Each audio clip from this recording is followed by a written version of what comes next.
calls. If you could please keep your microphones muted until it's your time to speak, that would be much appreciated. That way the background noise doesn't seep its way in and become distracting. So that would be appreciated.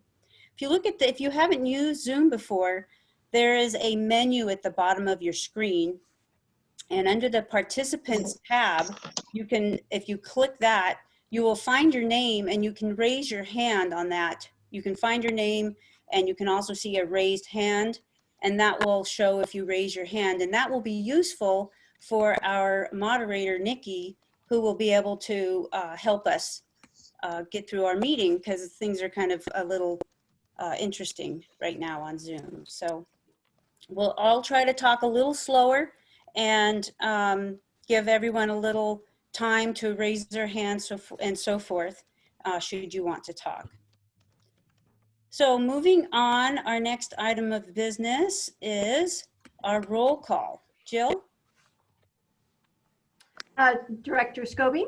Here. Director Aston? You're muted, Eric. Here. Director Carlson? Here. Director Morrison? Here. And Director Wooten is absent. Great, and let's see. How about Holly? Could you read our Pledge of Allegiance, please? And in this case, everyone will just listen as Holly reads it. Otherwise, it gets a little confusing. Sure. Hi, everybody. Welcome. I pledge allegiance to the flag of the United States of America and to the republic for which it stands, one nation under God, indivisible, with liberty and justice for all. Thank you, Holly.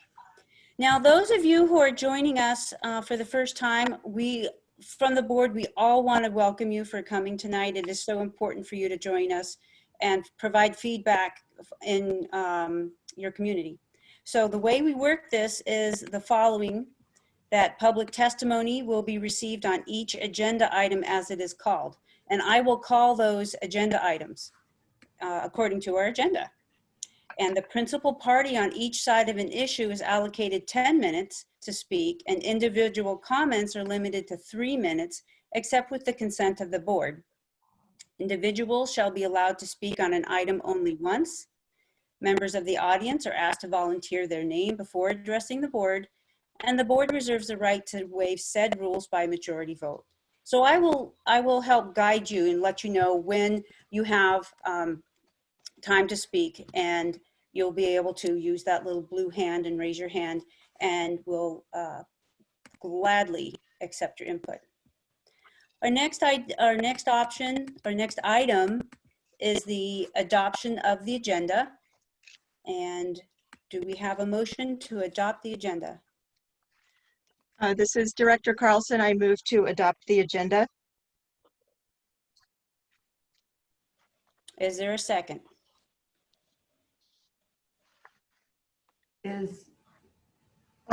Director Morrison. Now, Holly, you're muted. Director Morrison, move to approve, second the adoption of the agenda.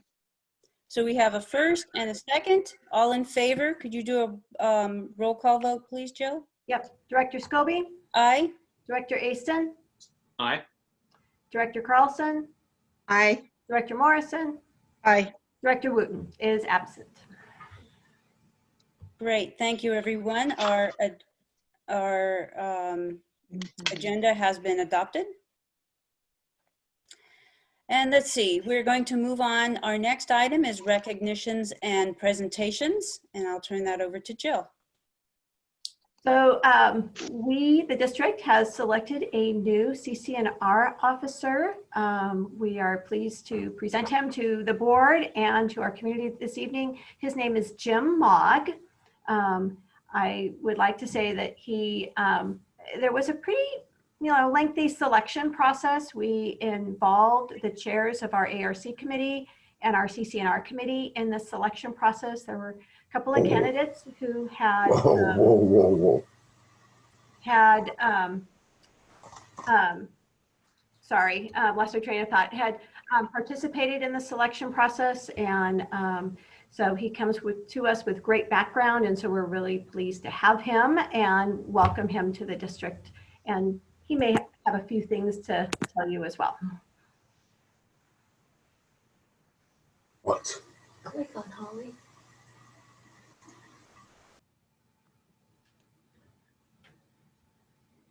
Jim, are you there? I'm here. Can you hear me? Yep, go ahead. Sorry for my tardiness. I am still trying to get the daughter fed. So tell us a little bit about yourself, Jim. All right. How y'all doing today? Well, good to meet Good. My name is Welcome. Jim. Thank you very much. Jim Mogg here. Came on board August 24th. Joe was kind enough to allow me to interview. She hadn't seen what I looked like first, so that may have been why I'm here. But give you a little background on me. I've been in the sign industry for 28 years. Pretty much doing signs all over the world, including in our community here. Not born here, but raised in El Dorado County. So we came up here in 1978. Went through Buckeye, Camarado, and Ponderosa. Best high school up here, right? Yes. Okay. So, so as far as my background for the job, I've worked with so many municipalities in the state of California, with design review boards, planning commissions, doing design guidelines for counties, writing up CC&Rs and design guidelines for shopping centers and residential places. Serrano is one of mine that I did for all the signage out there. So I'm kind of on the other side of the fence now. I used to be the one that would be submitting and banging on the door trying to get my permit approved. And now I'm the one taking it in, and people are banging on my door trying to get their stuff approved. So definitely a change of pace, but one that I'm really happy to be a part of. Okay. Thanks, Jim. Welcome. Welcome from all of us, Jim. Yes. Thank you. All right, moving on to our next item, which is our open forum for non-agenda items. So this is an opportunity for to hear from our community. When you have an item that you'd like to bring to our attention that is not on the agenda. The items we have on our agenda today include the Parks and Recreation plan and a resolution for, wait, that's still our consent agenda. We have a park improvement plan, we have a fire facilities item, and a strategic ad hoc plan. So if you want to speak on those items, then you'll speak at that time. If you have an item that is not one of those three, that is within the jurisdiction of the district, we would really like to hear from you. So at this point, what we're going to do is ask you to raise your hand, and then Nikki will, Nikki, would you be willing to tell me how many hands we have raised? Right now, I just see one hand raised. All right, let's start with that one hand. So do you need, Go ahead, Gerald. What? Hello. hello, Gerald. Hi, how you doing? No, I have something to say about the agenda that entails some of what you've talked about. Please understand, I have pointed out to this board via Carlson versus Paradise, that the fact of the matter is that these agenda items are not being annotated correctly enough. Please let me address this. We are going to be addressing something about parks, but you read that and it has nothing, says nothing about the fact that we're going to close the lagoon, change that to a specific water item, and spend $1 million. Nobody who read that that's not paying attention could understand what you're going to have to comprehend tonight and deal with. And my point is, I don't care what the general manager does. We've had a general manager who thought she did have such a board wrapped around her finger. She violated federal law, and we paid the price, thousands of dollars. So I don't care that the general manager doesn't want to annotate these things. I care because the board has been told she needs to annotate these things more thoroughly, and this passes for an agenda item. What are you voting on? Are you voting on closing the lagoon? You're going to vote for $1 million? What are you doing? We'll deal with the item, but what are you doing? What are you questioning? You're allowing this to happen? I'm done. Thank you, Gerald, for your input. I believe you'll get some of your answers as we go over that agenda item. I believe there might be another hand raised. There is. Go ahead, Barbara. Can you hear me? Yes. Hi. Well, I want to, I have two items just quickly. One is, Jill, I was going to email you. I had a talk with Dr. Nancy Williams yesterday regarding an issue up in Placerville. And I took the opportunity to talk about the opening of the center and specifically for seniors, you know, because I kind of wanted to be kind of like a liaison, you know.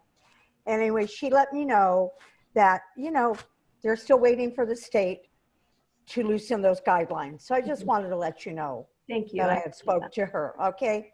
And then on another note, I want to take the time to express my gratitude to Jess, who is our, I'm not really quite sure what her title is, but our vegetation management specialist. She finally got our homeowners to bring in a tree company and to trim the trees at the Royal Heights townhomes. And I've been fighting this battle with these people for 3 to 4 years. So she did a phenomenal job. I want to thank her. I want to thank Chief Moran, Jed, even, you know, Mike Smith is gone. He had a part in this last year and the year before for being so supportive, and that we finally got our, I feel, vegetation cleared around our buildings as far as the trees. So that's really all I have to say. Great. Thank you, Barbara. It's always nice to hear good things about our staff and our community. Absolutely. Thanks. Thank you. Mhm. All right. Moving on to our next item is our consent agenda. We have several items on our consent agenda. And how would the board like to proceed? This is Director Morrison. I move to approve the consent agenda, but I'd like to pull items 8 and 9 and ask the general manager to explain to the attendees, give a brief explanation of how these two items affect the district. Okay. Do we have a second? This is Director Carlson. I'll second. Okay. Roll call vote, please. Oh, the motion is to adopt the consent agenda, pulling items, I believe it was 8 and 9. Correct. Correct? Okay. A roll call vote, please, Jill? Director Scobie, Aye? Director Easton, Aye. Director Carlson, Aye. Director Morrison, Aye. Director Wooten is absent. Thank you. Okay, moving on to our general business. The first item is those removed from the consent agenda. So Jill, why don't you go ahead and just give us a brief summary of those items Holly requested? Okay. And I'll take these one at a time so that the board can approve these one at a time as I finish the explanation on that, so we can get your approval. So this first one, very briefly, is this is an agreement between the county and the district, so that the county is providing us funds, CARES funds, which is actually federal funds, for us in our response to the coronavirus. There were two things specifically approved within this, and it was the 25% match of our FEMA. So when we apply for FEMA funds for our costs related to the coronavirus response, the federal government will give us 75% of our costs. So the county is giving us that additional 25%. Also, we have a lot of part-time staff or new staff that work at our district that have very little sick leave balances or no sick leave balances, like our part-time staff. And so we want them to feel free to come forward if they've been exposed to somebody that has COVID, or if they have to quarantine, if they're feeling ill. We want them to notify us and not to worry about a financial hardship. So we do have some funding to pay their sick leave, thanks to, this is actually Director Carlson's idea on that. So it was funded, and so that's all good. So we're asking for your approval of this agreement between the district and the county, and we have until December 30th to spend this money. Okay, thank you. Thank you, Jill, for that explanation. Is there any comments from the board? I think, Jill, if you could explain the amount of money that came to the county and the ratio of requested funds to the actual funds that were distributed to us, would be helpful for our community to understand where we stand in this distribution. So the county received $19 million. They really did, they notified all of the nonprofits and different community organizations and all of the local districts that if there was a need, if their agency had a need for this funding, to apply for it. So we all had a part in applying for it. There was, again, $19 million. There was a lot of hands out. I think that the chambers were asking for assistance with small businesses. County Health and Human Services were trying to feed families that couldn't afford to go to the grocery store. So there was a lot of folks that needed assistance. And so while we had asked for more money than what the $6,776 is, that is what the county approved. Did that answer your question, Director Morrison? Yeah, I think it would be helpful to know what we requested. Okay, so we requested funding for a perimeter fence around Station 89 to prevent unauthorized access into that fire station. We also asked for funding for our virtual recreation center, which is on our website, so that people were staying home and not venturing outside to recreate. And so neither of those things were funded. Thank you. I think it's important that the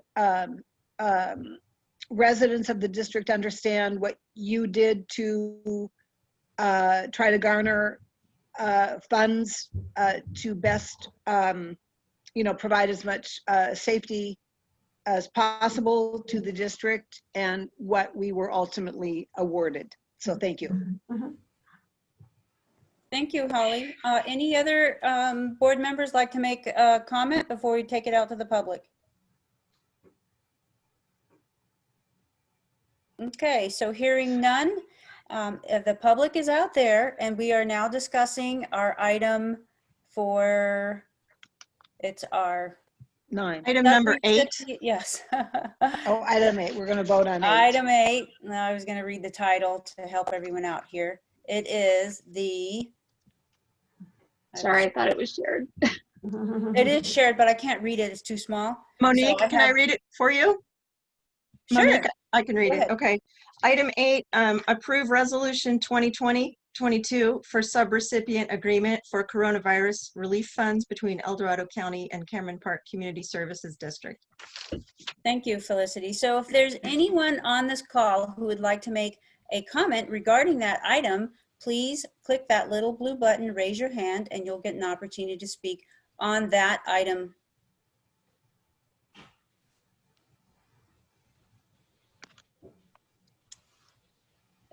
Anyone, Nikki? I don't see any hands raised.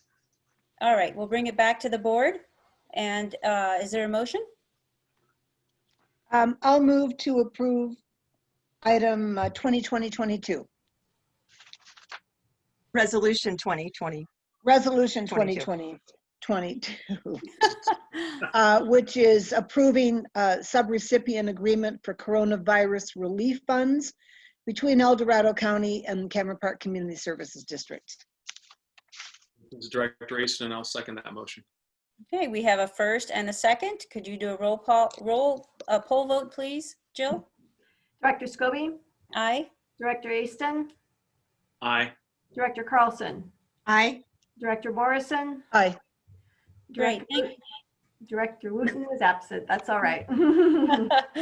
Okay, thank you. All right, now moving on to our next item, number 9. Jill, can you give us a brief explanation of that item? This is a CEQA document for projects associated with the California Climate Investment Grant. CEQA is the California Environmental Quality Act, and that outlines kind of an environmental process that agencies have to go forward with if they are changing anything in our community. And, you know, I think everybody has heard about CEQA. Our California Climate Investment Grant funded hazardous fuel projects, reduction projects in our community. And just for good measure, we went through the CEQA process to make sure that we were doing all things correctly. Right. This received the lowest level of, which means it received the lowest level of authorization through CEQA because we were not changing anything. We were removing weeds. Everything that we were doing was on top of the ground. We were not disturbing, you know, grading, doing any heavy equipment. We're also not burning anymore. The CEQA document allows us to chip on site or remove it and chip off site. So because our impact to the environment was low, and because this was an important project as far as protecting homes and you know, wildlife and things like that, this received a categorical exemption, and we're asking for your approval of this categorical exemption. Thank you, Jill, for that summary. Board members, do you have any questions? Just a comment. I brought this to the attention, you know, to pull it from the consent agenda. It's very important to understand with the CAL FIRE grant money and the relationship with the Bureau of Land Management that we were able to conduct clearing of properties, and that our district has done everything to the letter of the law regarding CEQA guidelines to maintain the integrity of the land that's in our trust, and to work with our fire partners to continue the weed abatement and fuel reduction that is obviously so incredibly urgent in our community. And so I just wanted to bring this forward to make sure that it was put into the record as to the partnership between these agencies. Thank you, Holly. Eric, did you want to say something? Oh, just to make sure that the public is aware that in the with the agenda, there was another attachment for the map that highlights the areas, the district properties that this is Right. applicable to, so they can just get a sense of where it applies. Yes, very Thank you. important. That's also up on the agenda online as an additional attachment there. Great, Yes, thank very, you. very important. Any other further comment? Felicity, anything?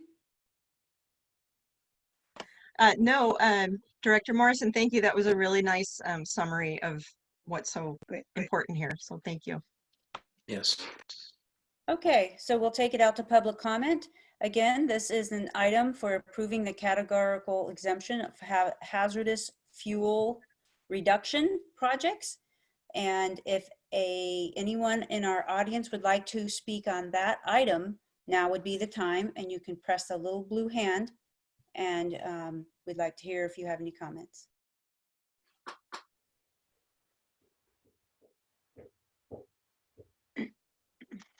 There are no raised hands. Great, thank you, Nikki. Bringing it back to the board, how would you like to proceed? Is there a motion? Director Morrison, I'll move to approve resolution number 2020-23 of the Board of Directors of the Cameron Park Community Services District today, September 16th, 2020. Resolution approving categorical exemption for hazardous fuel reduction projects. Is there a second? Director Aston, I'll second that. All right, we have a first and a second for the approval of this item. Roll call, please vote. A roll call vote, please, Jill. Director Scobie, Aye. Director Asen, Aye. Director Carlson, Aye. Director Morrison, Aye. Director Wooten is absent. Thank you, everyone. Moving on to our next item of business is our park improvement plan and priority projects. And we have a presentation for everyone. We have several speakers, and let's go ahead and get started. You want to kick us off, Jill? Woohoo! Might want to, everyone should maybe. Oh, she muted. I thought she was still talking. So I'm going to say a few opening comments, and my first one is a thank you. There are several people who worked really hard on this park improvement plan to bring this forward to the board for consideration and for the community to provide us comments on. I first of all want to thank Ben and Ikra with Calendar Associates. They'll be later on making a presentation for all of us. We had a very skinny budget for this plan. And the district had also done some groundwork prior to Ben and Ikra coming on. And so just hats off to them for coming up with some very easy to understand park maps that kind of in a bubble diagram describe what the opportunities are for park improvements. And so just really thank you to them for coming forward with a great plan for us to take a look at tonight. I also want to thank Sherry Lasik, who is our grant writer. She has been involved in a couple of public meetings, which she shared with me that she usually doesn't come to public meetings, the Parks and Rec Committee. She also met with staff on a couple of occasions, and she really worked with us and provided information to us about different funding opportunities and how to strategize on seeing some of these things to fruition, which is really great. I want to thank the Parks and Recreation Committee. I think it's outlined in the report how many times they met, but there was a lot of information that we provided to them with the help of Cala Associates.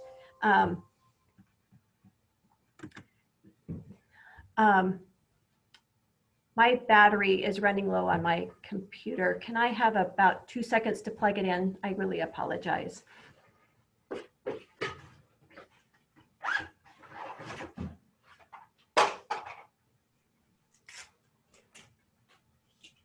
The fun of Zoom meetings. Mm-hmm.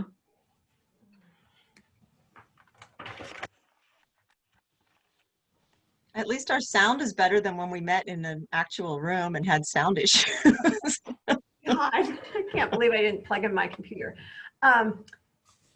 Anyway, I wanted to thank Sherry for that. The Parks and Recreation Committee digested a lot of information from project cost estimates to specific funding opportunities that was provided by our grant writer. So they just went through survey results, comments on the survey results. So all of that information really was gathered and thought about by the Parks and Recreation Committee staff and the community that was participating to come forward with this plan.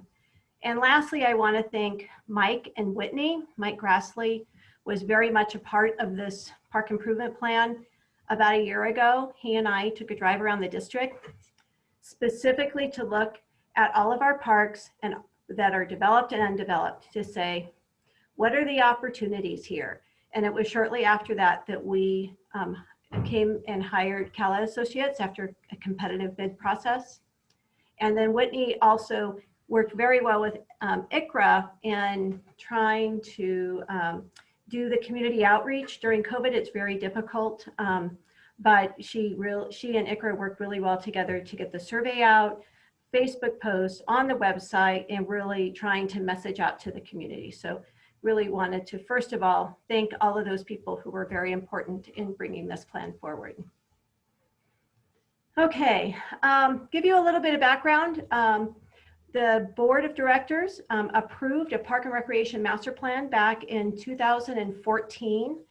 Some of the elements in that park and recreation master plan was priority projects included trails, it included sports fields, and it included a disc golf course, which we recently built. So that was really good.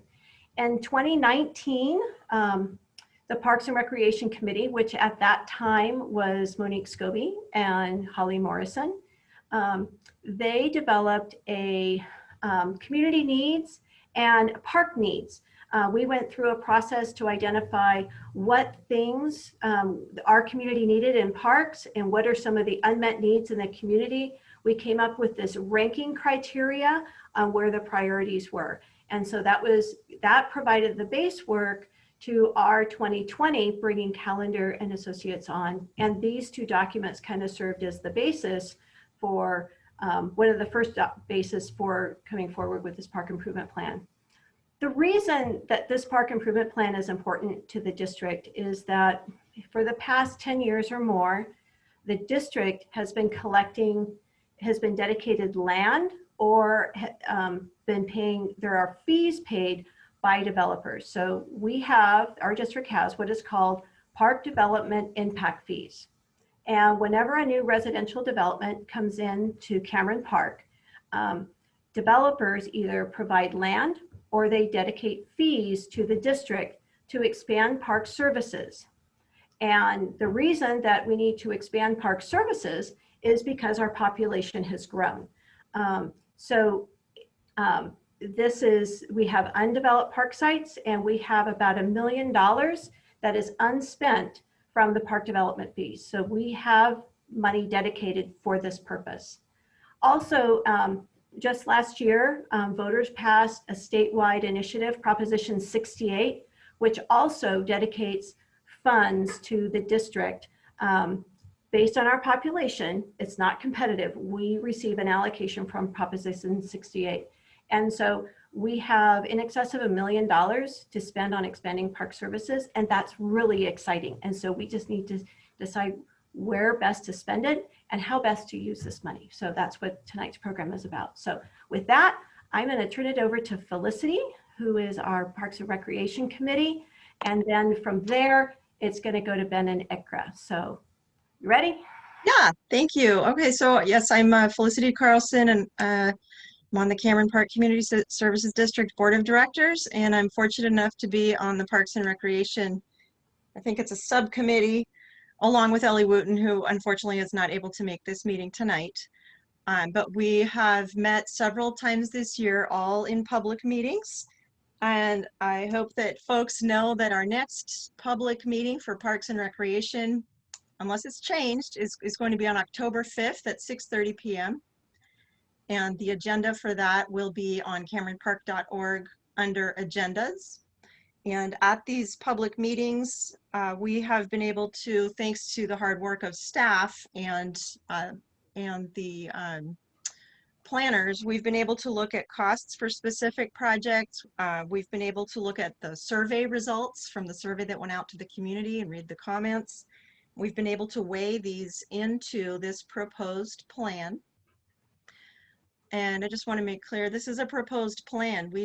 There is not enough funding to implement the entire plan. So the proposed plan is a way for the district to have a high level vision of what priorities might be moving forward in the case that more funds are achieved so that more of those projects can be accomplished. And I have a 7-year-old, and I'm friends with a lot of other families who have young children. And as we all know, Cameron Park is a great place to live. And it's one thing that has been a shame, I think, the last few years is that there are a lot of young children and their families who drive to maybe El Dorado Hills to go to other parks. So we have great public spaces. We, as the general managers pointed out, we have funding. And the goal is to make these great public spaces usable for folks with kids, for folks in wheelchairs, folks pushing baby strollers, folks wanting to do bird watching, just make them better public places. And there's a couple of other things that I wanted to say. Just as a very high level, the Community Services District, we are authorized and empowered to do some things, but we can't do other things. So for example, we can improve our parks and offer recreation programs, and we can and do our best with a really excellent fire prevention and response program.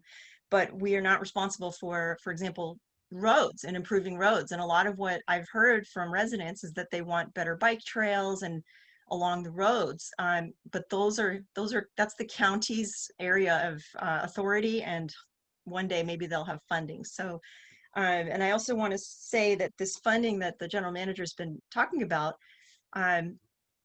it's so exciting that it's there, but it can't be transferred to other uses. So the funding is available to either improve and develop parks, maintain. Some funding can be used to maintain and upgrade existing facilities, but we cannot take that money and just do something completely different with it. That would be unauthorized. So we kind of have our hands tied in some ways, and what we can do is improve and maintain our existing public lands. And we have, depending on what source of information you look at, we may have upwards of 25,000 people living in Cameron Park. And all, those folks they're paying their taxes, they're all supporting this land, and they're all supporting the great work that our district does to protect that land and keep it from having people get too many twisted ankles on the field. So a lot of people are supporting the maintenance of this land, and some of the land is even shared with, for example, EID, the water district, where the ratepayers are also sort of co-supporting the land. I think that's Royal Park. So there's a lot of folks that are supporting the land, and I think it's exciting that we have the opportunity to vote on what the priorities would be to make that land really useful for the residents of Cameron Park. So that's my little background. I'm really excited that folks are here to provide their input on what the priorities should be. And it's very exciting to be at this point in Cameron Park, especially during a pandemic, which is kind of a depressing time and a smoke-demic. But to have something on paper that's been presented that we can talk about and discuss and look forward to planning and have something solid to look forward to in hopefully 2 or 3 years, at least a couple of items on the park improvement plan. So with that, I will hand it back over, but thank you very much. Okay, so I guess it's my turn, right? Great. Well, my name is Ben Woodside. I appreciate the introduction. I'm with CALA. We are landscape architects and planners. ICRA is also on the Zoom call, and we're briefly going to go through the plan. We're happy to circle back around and in deeper. I just wanted to give a brief introduction, and then ICRA will walk you through each of the plans. As been stated, it has not been approved, so this is not set in stone. So if you, as the board, see anything you want us to go look at more, or any other comments or suggestions, we're happy to make those. We are very encouraged by the outreach that we've received so far. I'm actually a Cameron Park resident myself, so it's hard for me to not load up the voting with what I was wanting over on my side. But it's been encouraging to see all of my neighbors, even with the challenges we've had with COVID to log in and provide their comments. I'm very encouraged with how many comments we were able to accommodate in the plans. But as always, there's some comments that we were not able to, but it did help us to adjust on how the priorities that we were going to be proposing today with you. But I was really encouraged on how many comments we were able to either handle with the plans or pass on to the district. And so even if it was other comments not related to this process, it was great just to get all the feedback. So staff, it was great to work with. The Parks and Rec Committee was great to work with us, and so was the public. So before I hand it over to Ikra, just real briefly, we stepped in, we built on the master plan as Jill presented to you just a second ago. Those recommendations, along with walking the park sites, staff's recommendation to come up with a list of things that seem to be priority, and also the park facilities that may be higher priority facilities. We then did the maps and went to you folks and got comments back, and then we revised, went back out, got comments, and the plans we're presenting tonight hopefully represents the feedback we got through that process, directed by the committee. So it's been great. So Ikra is going to now walk you through both the priority projects and also the priority facilities within those now.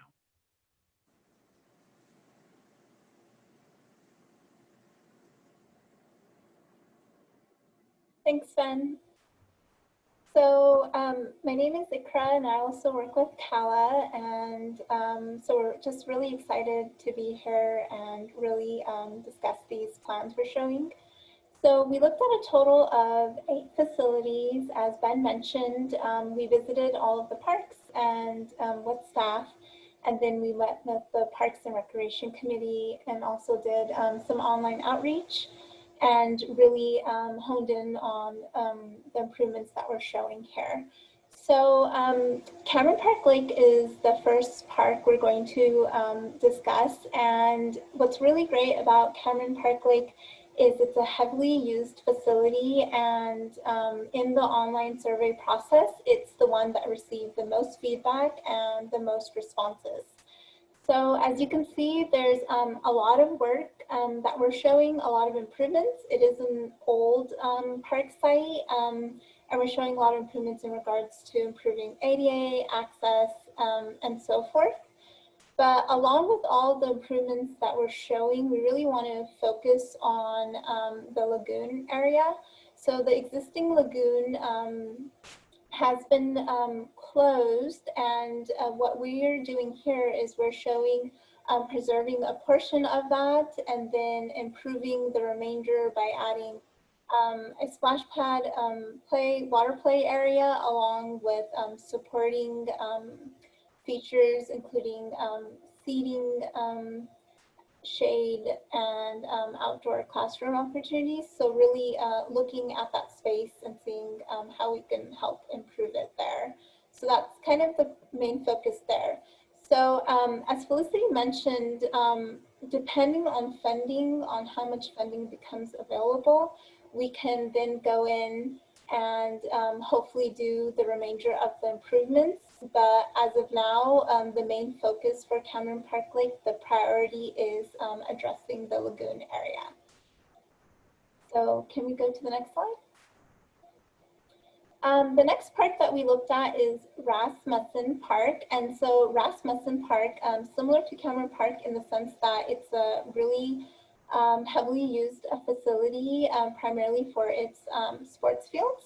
And so what we're showing here is improvements to those existing sport fields, and then really adding other support facilities to help with those existing sport fields. One of the comments that we had received from residents for Rasmussen was they didn't want to overdevelop the park. They wanted to be mindful about its edges. So what's really great about this park is there is open space, and what we're showing is some passive recreation opportunity areas in those open spaces near the existing neighborhood. Next. So Olive Park. So this park was actually not one of the original parks that were a part of our survey or outreach process, but in discussing with staff, it came up that there was a lot of improvements that were needed to these existing sports fields. So I'm actually gonna turn it over to Mike, and he's going to walk you through that process and some of the things that they were noticing regarding some of the existing sport fields. Thank you, Ikra. Can you guys hear me okay? Yes. Okay, so my name is Mike, just so everyone knows. I am the Parks and Facilities Superintendent for the Cameron Park CSD. And so Christa-McCullough Park was a site when I first got here that we noticed, needed some improvements probably about 2.5 years ago. Staff have already went through and repaired and improved the irrigation system. It does have access to a weather station. All the water efficiency stuff is there. But the major issue with Christa-McCullough is the condition of the turf grass itself. So we had a third-party vendor walk the field with one of my staff and myself and come up with a plan to address that. That plan would include pretty much scalping all of the existing turf grass and weeds. The field's probably 50% grass and 50% whatever weeds you can think of. So to really scalp that material off there, and then we would look at doing like a deep aeration, almost 12 inches, pulling plugs out of the ground. One of the other issues at Christa is the compaction. Hasn't been aerated much. It's a field that gets utilized a lot, especially when there's rugby and soccer on it. And so breaking up some of that compaction. And then we would look at leveling out the field with a machine and a laser level, pretty much getting rid of a lot of the ruts, the low spots, building a crown on the field so that it drains appropriately and doesn't puddle up in the middle of the grass. And then we would look at planting an 80-20 sports mix back onto the field and implementing a more strict, I call it like a weed and feed program for the grass to really try to keep those weeds out of there. Because once they start, they're really hard to get rid of. So we definitely take an approach like that. And then we would also look, we would have to look at the gophers. Christa-McCullough, a lot of the damage that's been done over the years is due to voles and gophers, which is part of the reason that it's so uneven. So coming up with a plan on how to either relocate or there's a lot of different ways to deal with gophers, and we would look at doing that. And then the last part that would come into Christa-McCullough, and I've already been in talks with a couple of user groups, is the maintenance aspect of it. There would be a maintenance plan put in place. Because if we do invest money into this field, it's going to take the public, it's going to take the user groups and staff to maintain it at the industry standards. So the work I talked about would pretty much improve Christa-McCullough to the industry standards for user groups like soccer, baseball, and rugby. Mike, did you want to talk about Rasmussen a little bit and David West, kind of applying the same things there? Yeah, So we also did look at baseball fields at Rasmussen and David West. Rasmussen has 2 baseball fields. David West has 1. And all 3 of those fields have pretty much the same issues. They haven't been taken care of over the years. Some of the things that we're looking at improving are I call them the infield lips on the baseball fields. That's where the dirt meets the grass. And those edges at all 3 fields are in really bad shape. So there's a process of coming in and taking out 4 to 6 feet of grass and re-leveling those lips and then laying down new sod so that there's a smooth transition from the infield to the outfield. Over the years, the material that's been put on the field and the clay is kind of diminished. So the field right now is really dusty. They're really powdery when they should be a hard surface. So we would look at removing anywhere from 1 to 1.5 inches of the skin on the infield itself and replacing that with more of a clay material so that it compacts a little bit better. It would keep the dust down a little bit better. And we would also look to grade those infields so that the water drains off of them and it doesn't puddle up on them, which would, after a rainstorm, the turnaround time at Rasmussen, it could be 3 or 4 days right now because the water's puddling up on the infield. So we would look to improve that so that we can make the field available for the user groups in the community sooner. We would also look at installing new bases. Some of the bases are off by a couple feet. And over the years, as you move bases, that kind of stuff happens. So to get all those bases corrected and put it in the right spots. And then the last part for Rasmussen is, and I think we're going to talk a little bit about that later, but the drainage that flows through the middle of the park. Every time we get a heavy rainstorm, due to the way the park is graded and the creek that runs back behind the park, which is BLM property, it washes out the entire west field. So after a rainstorm, we'll get a nice 3 or 4 inch divot that floods out the field every single time, which makes it really hard to maintain. Especially in the spring when Little League is starting their season, we get a rainstorm and the field's unplayable. So we would look at implementing a drain that runs through the middle of both of those fields, collecting that runoff water and diverting it out to the culvert in the front of the park. The other thing we're recommending with the drain that I just talked about is making it large enough so that we could address other drainage issues on site there and tap into this main system. So we would absolutely be able to add on to it and collect drainage water where it's an issue elsewhere. So that's kind of the plan in a nutshell for Krista McCullough, David West, and Rasmussen Park. Okay. We'll give it back over to you, Ikra. Great, thank you, Mike. Mike brought up some really great points. As you notice, as we're going through the plans we're showing earlier are higher priority projects, which Jill will discuss more later. And as we go down the list, these parks become a slightly less priority. So as Mike mentioned, drainage issues at an existing park such as Rasmussen and McCullough are really important and need to be addressed hopefully sooner compared to later. And along with Cameron Park having a existing facility that is closed. So that's kind of why they're a little higher on the list, some of the reasons. So in terms of Gateway Park, so Gateway Park again is a little lower on the list. So we received a lot of feedback for this park, and based on that feedback, we really simplified the improvements that we're showing on this park, and those improvements are really focused on access and increased connectivity for the trails out there. So we can move on to the next slide. Dunbar Park. So Dunbar Park is a really great site. It's not developed, so but it would serve as like a really great park site because of the topography of the site. So there's a little gray area to have a flat parking lot, and then there's a bit of a slope, which would really be great for a natural play area. It's also one park.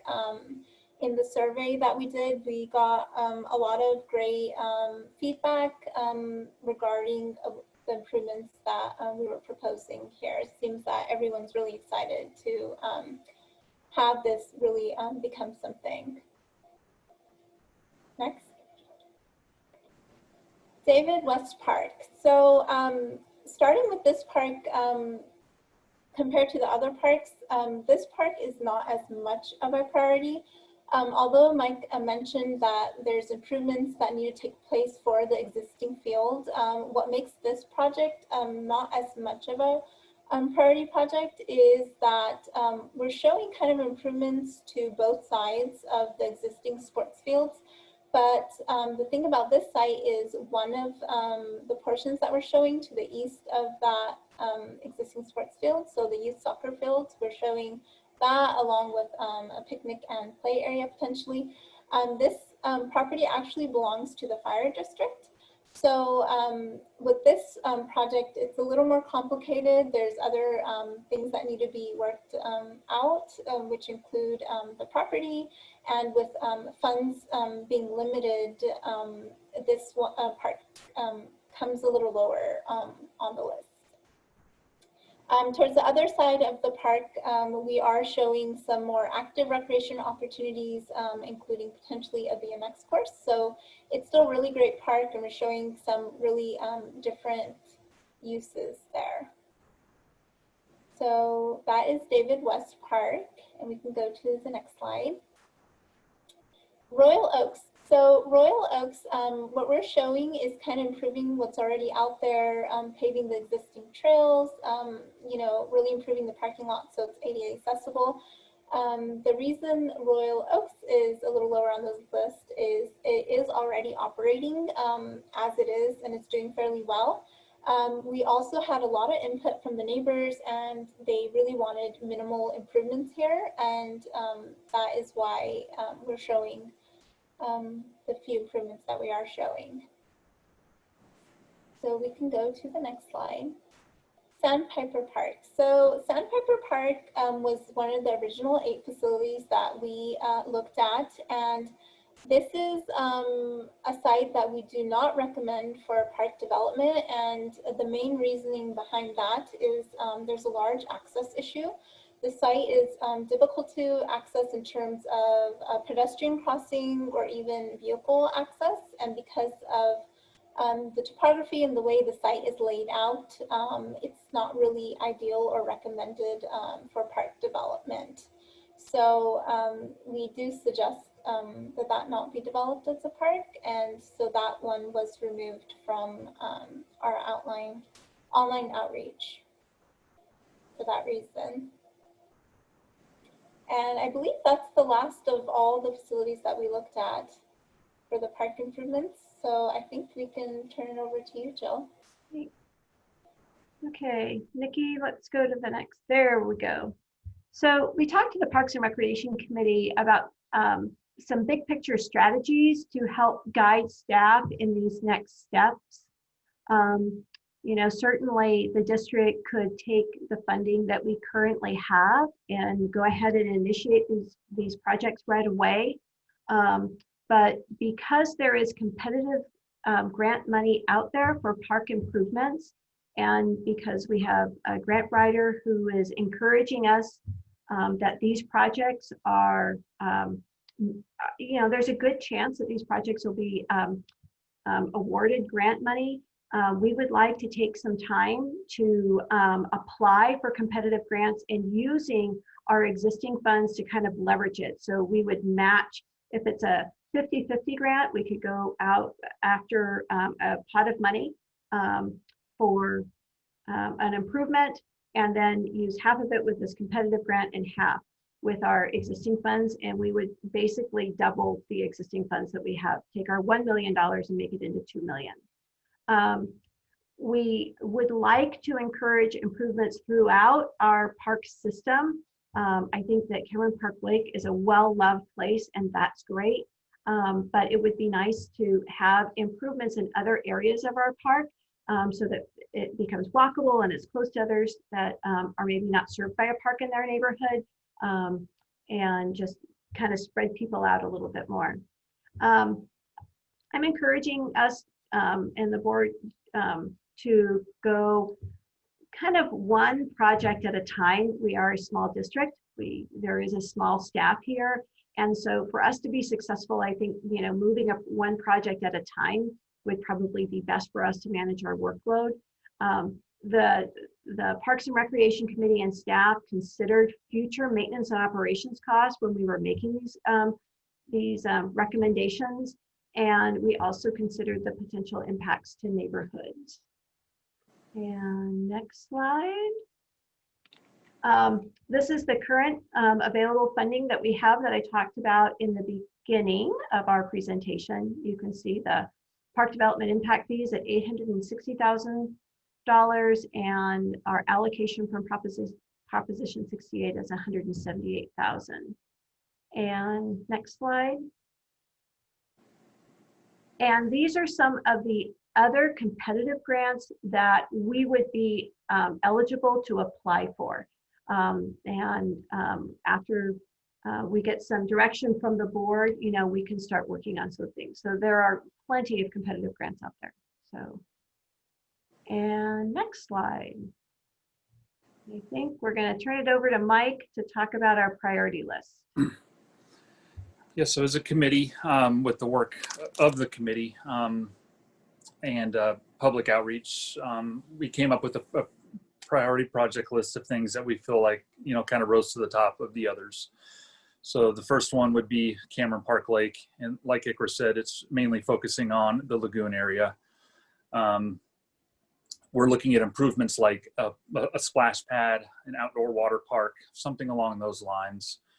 And the reason that Cameron Park Lake rose to the top, several reasons, just so everyone knows too, that when I was a kid, I swam in the lagoon. My staff loved the lagoon. It is a really neat amenity. So I know me personally, I don't make this recommendation, you know, lightly. But the case of the matter is that the lagoon is an old infrastructure. The pump, the house that stores all the equipment, it is an aging infrastructure that is going to take some funds just to get it open and usable again. It does have some water clarity issues. Since I've been here, being able to visually see the deep end of the lagoon from the sand from a lifeguard's perspective it is not easy, and it is also a long swim for a lifeguard if there was a potential issue out there in the deep end. The cost to run the lagoon is significant. When you factor in the cost to have lifeguards, the electricity, the amount of chemicals that the lagoon takes, and then staff's time to maintain the lagoon. It's 1.5 million gallons of water. So to put that in perspective, it's about 5 times the size of the community center pool. That is a lot of water that has to be turned over. Therefore, it costs a lot of money in electricity, somewhere between $8,000 and $9,000 a month, just in electrical costs. And then there is an issue out there with ADA accessibility. Trying to go from sand into the water poses a potential issue. There's no way out there now to be able to put in a device or a chair to lower somebody in the water, which could become problematic.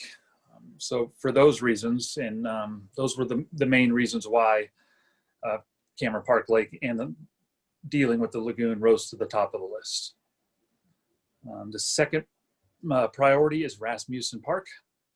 We felt Rasmussen it has a lot of great space that's already graded, and would make it fairly easy to put improvements on. The first thought process was there's enough room there where we could alleviate some pressure from Cameron Park Lake. I know bocce ball, outdoor basketball, some trail improvements kind of rose to what people would like to see in Cameron Park. And we felt that Rasmussen is a location where we could provide those.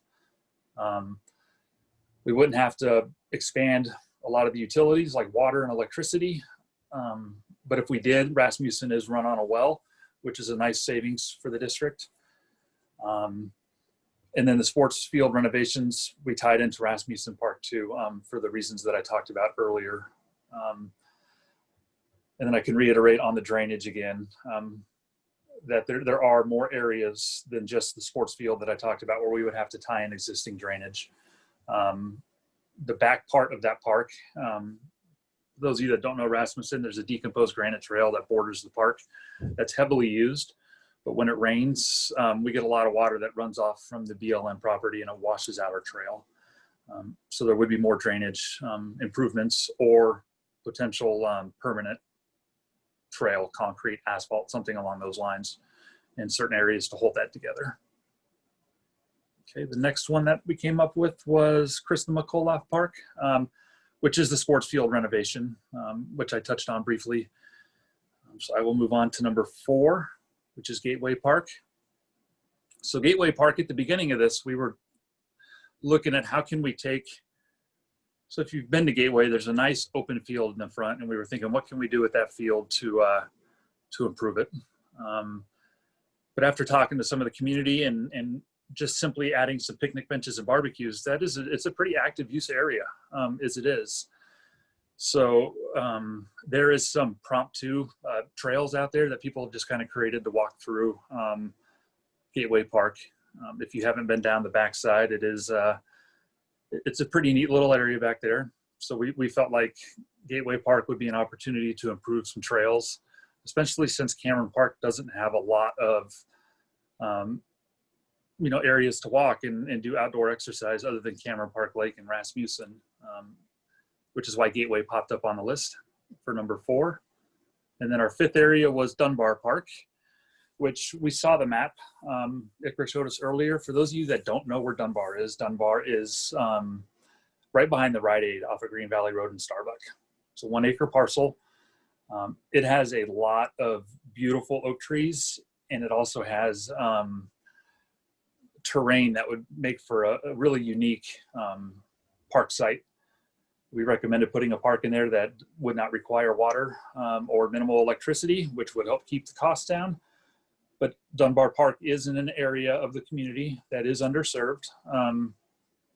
It's an area where there is no public access to parks. Probably within a mile at least. There's just really nothing that we have developed over there. And we just saw a lot of opportunity to do something with Dunbar Park. And I think those were the 5 that kind of rose to the top from the committee. Yeah, thanks. Yeah. So Nikki, can you put up the flow chart for me? So everyone, this is the last portion of our presentation. So thanks for bearing with us. I know that we're getting through a lot of information for the board and the community here. This is a flow chart that tries to describe, or does describe, our process for building an improvement in a specific park. And the first 2 bubbles you can see are things that we've already done. I talked about the park master plan from 2014 and also the park committee work in 2019. And then you can see our We Are Here area. I just want everyone to know that community input and community engagement is not a moment in time. It's continuous throughout the entire process. And so all of those blue asterisks that you see are either public meetings or surveys or some sort of community outreach process that we're doing to try to get comments on what we're doing. Also, the colors of the bubbles change depending upon the consultant that works with us on that part of the project. So if the board approves our park improvement plan tonight and our prioritized projects, our next step is to work with a landscape architect to have them come up with some specific plans and construction costs and specifics for the project. We then take that project description and we kind of do 2 things at once. We first enter into kind of our environmental review phase, and depending upon the comments or the feedback we get from our environmental review phase, it may go back and trigger changes in the project description. For example, at Gateway Park, there's a waterway that's coming through the park. And this is some of the comments that we've gotten from the public. And so there's concern about putting a trail through a kind of a floodplain or a water feature area like that. And it may direct us to put in boardwalks instead of an earthen path or something like that. So there is an opportunity there through the environmental review process that we may have to go back and change our project description depending upon the mitigation measures of that CEQA document. Also, when we have a project description, plans and specifications, we will start our process to look at grants and grants opportunities and talk with our grant officer. And we also take those plans and specifications, and we submit them to the county because the county will need to review them. Sometimes it's a staff level review. When we constructed the T-ball field out at Krista McAuliffe Park, it was a county staff level review because the park had already been highly developed and we were consistent with the special use permit for that park. If it's a new park, probably it's something that we would have to take to the Board of Supervisors for approval. So there's that piece of it. We then, once our permits are secured and our funding is secured, at that point in time, then we can bid the construction of the project. But as you can see, the Board of Directors through this process approves every step of the way. And all of those meetings are public meetings. So there is always that. So with that, that's kind of the flow chart and where we are at in the process. We're just at the beginning stages. And I think that's all I have at this point. So Monique, I think I will turn it back over to you. Great, thank you, Jill, for all that information. The way this process works is that our board will ask if they have any questions. And after the board asks their questions, then we open up to the public.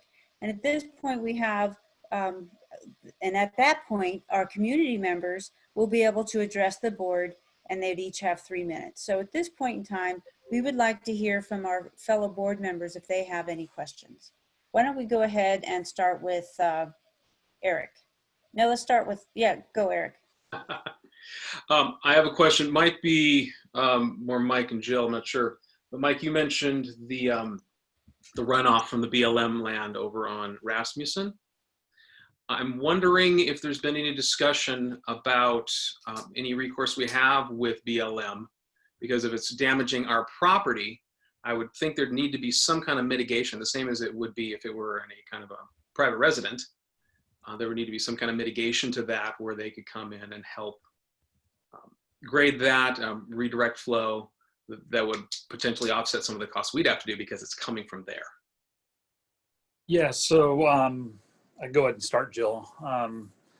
So that creek back there, the district, before I got here, got permission from BLM to go in there and do some thinning and cutting of the vegetation. And it's my understanding that BLM was not willing to take care of it at that point. I do know with a lot of the work that's going on in Pine Hill Preserve, we have talked about opening up that conversation again with BLM. Yeah.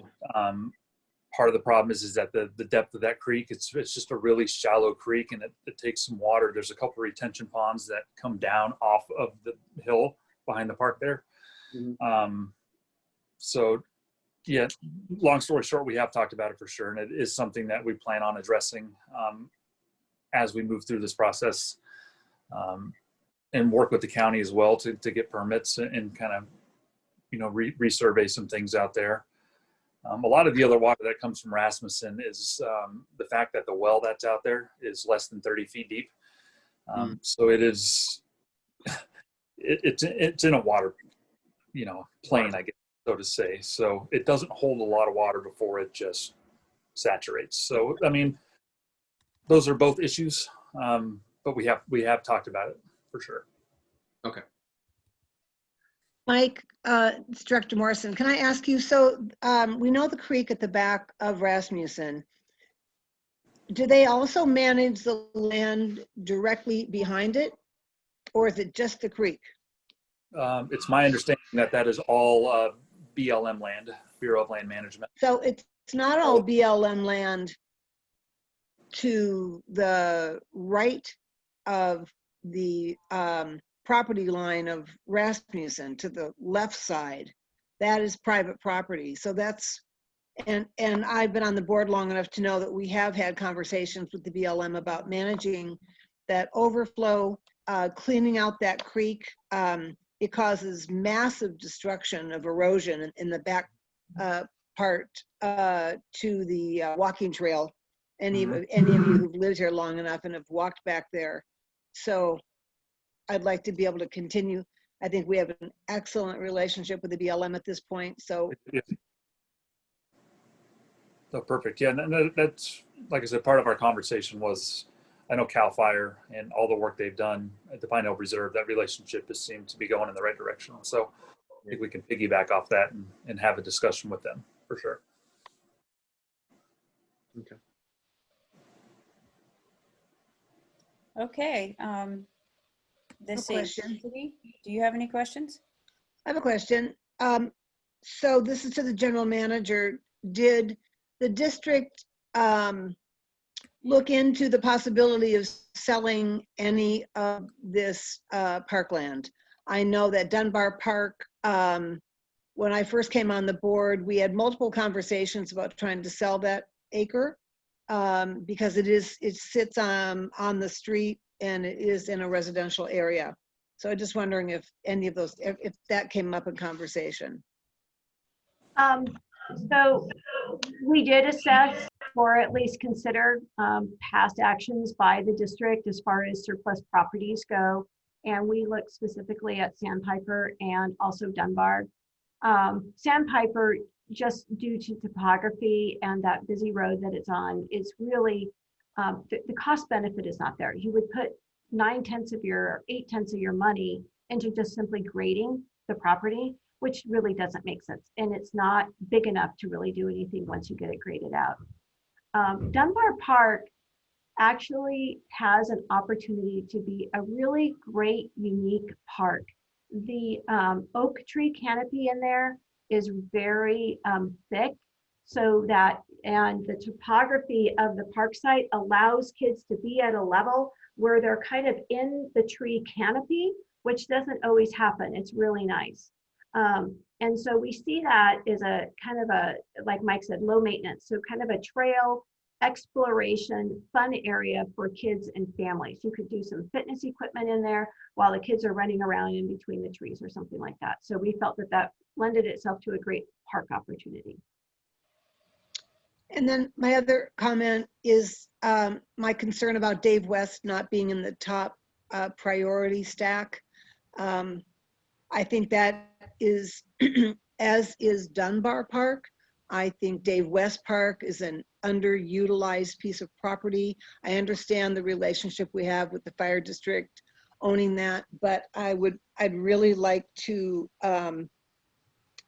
keep that, if you will, in the front of the minds of the grant writer and the and our landscape architect team, to look for funds to do whatever we can to upgrade that park. I think it's an underutilized area as well for the residents that live on the south side of Highway 50. Okay. Great. Any further comments from the board? Yeah, another question, if I may, for General Manager Mike and our landscape architects. The way this seems to be approached is park by park. And we recognize, as I said at the beginning, there's more projects here than we have funds. So this is a high level look, gives us a plan for the future to build on and adjust with. Can you tell us a little about the approach of going park by park versus, say, project within a park, project within another park? Why that approach versus being able to do smaller things around the community instead of all in one at one time? If that So the way that we've presented this park improvement plan doesn't preclude the board on how they decide to move forward. So the board with community input and staff input can choose to, improve different small features within each park, or they can, move forward park by park. There is an economy of scale, so to speak, if you move park by park, having one contractor do several improvements. But sometimes other things come into play. There's an opportunity for funding. I know that we have a BMX group that is very interested in having a relationship with us about putting in a BMX bike path out at David West. So that may be something that we come to the board with, and we move that up higher on the priority list because we have this funding opportunity. I know that for the sports fields, those have to be done in a certain window of time.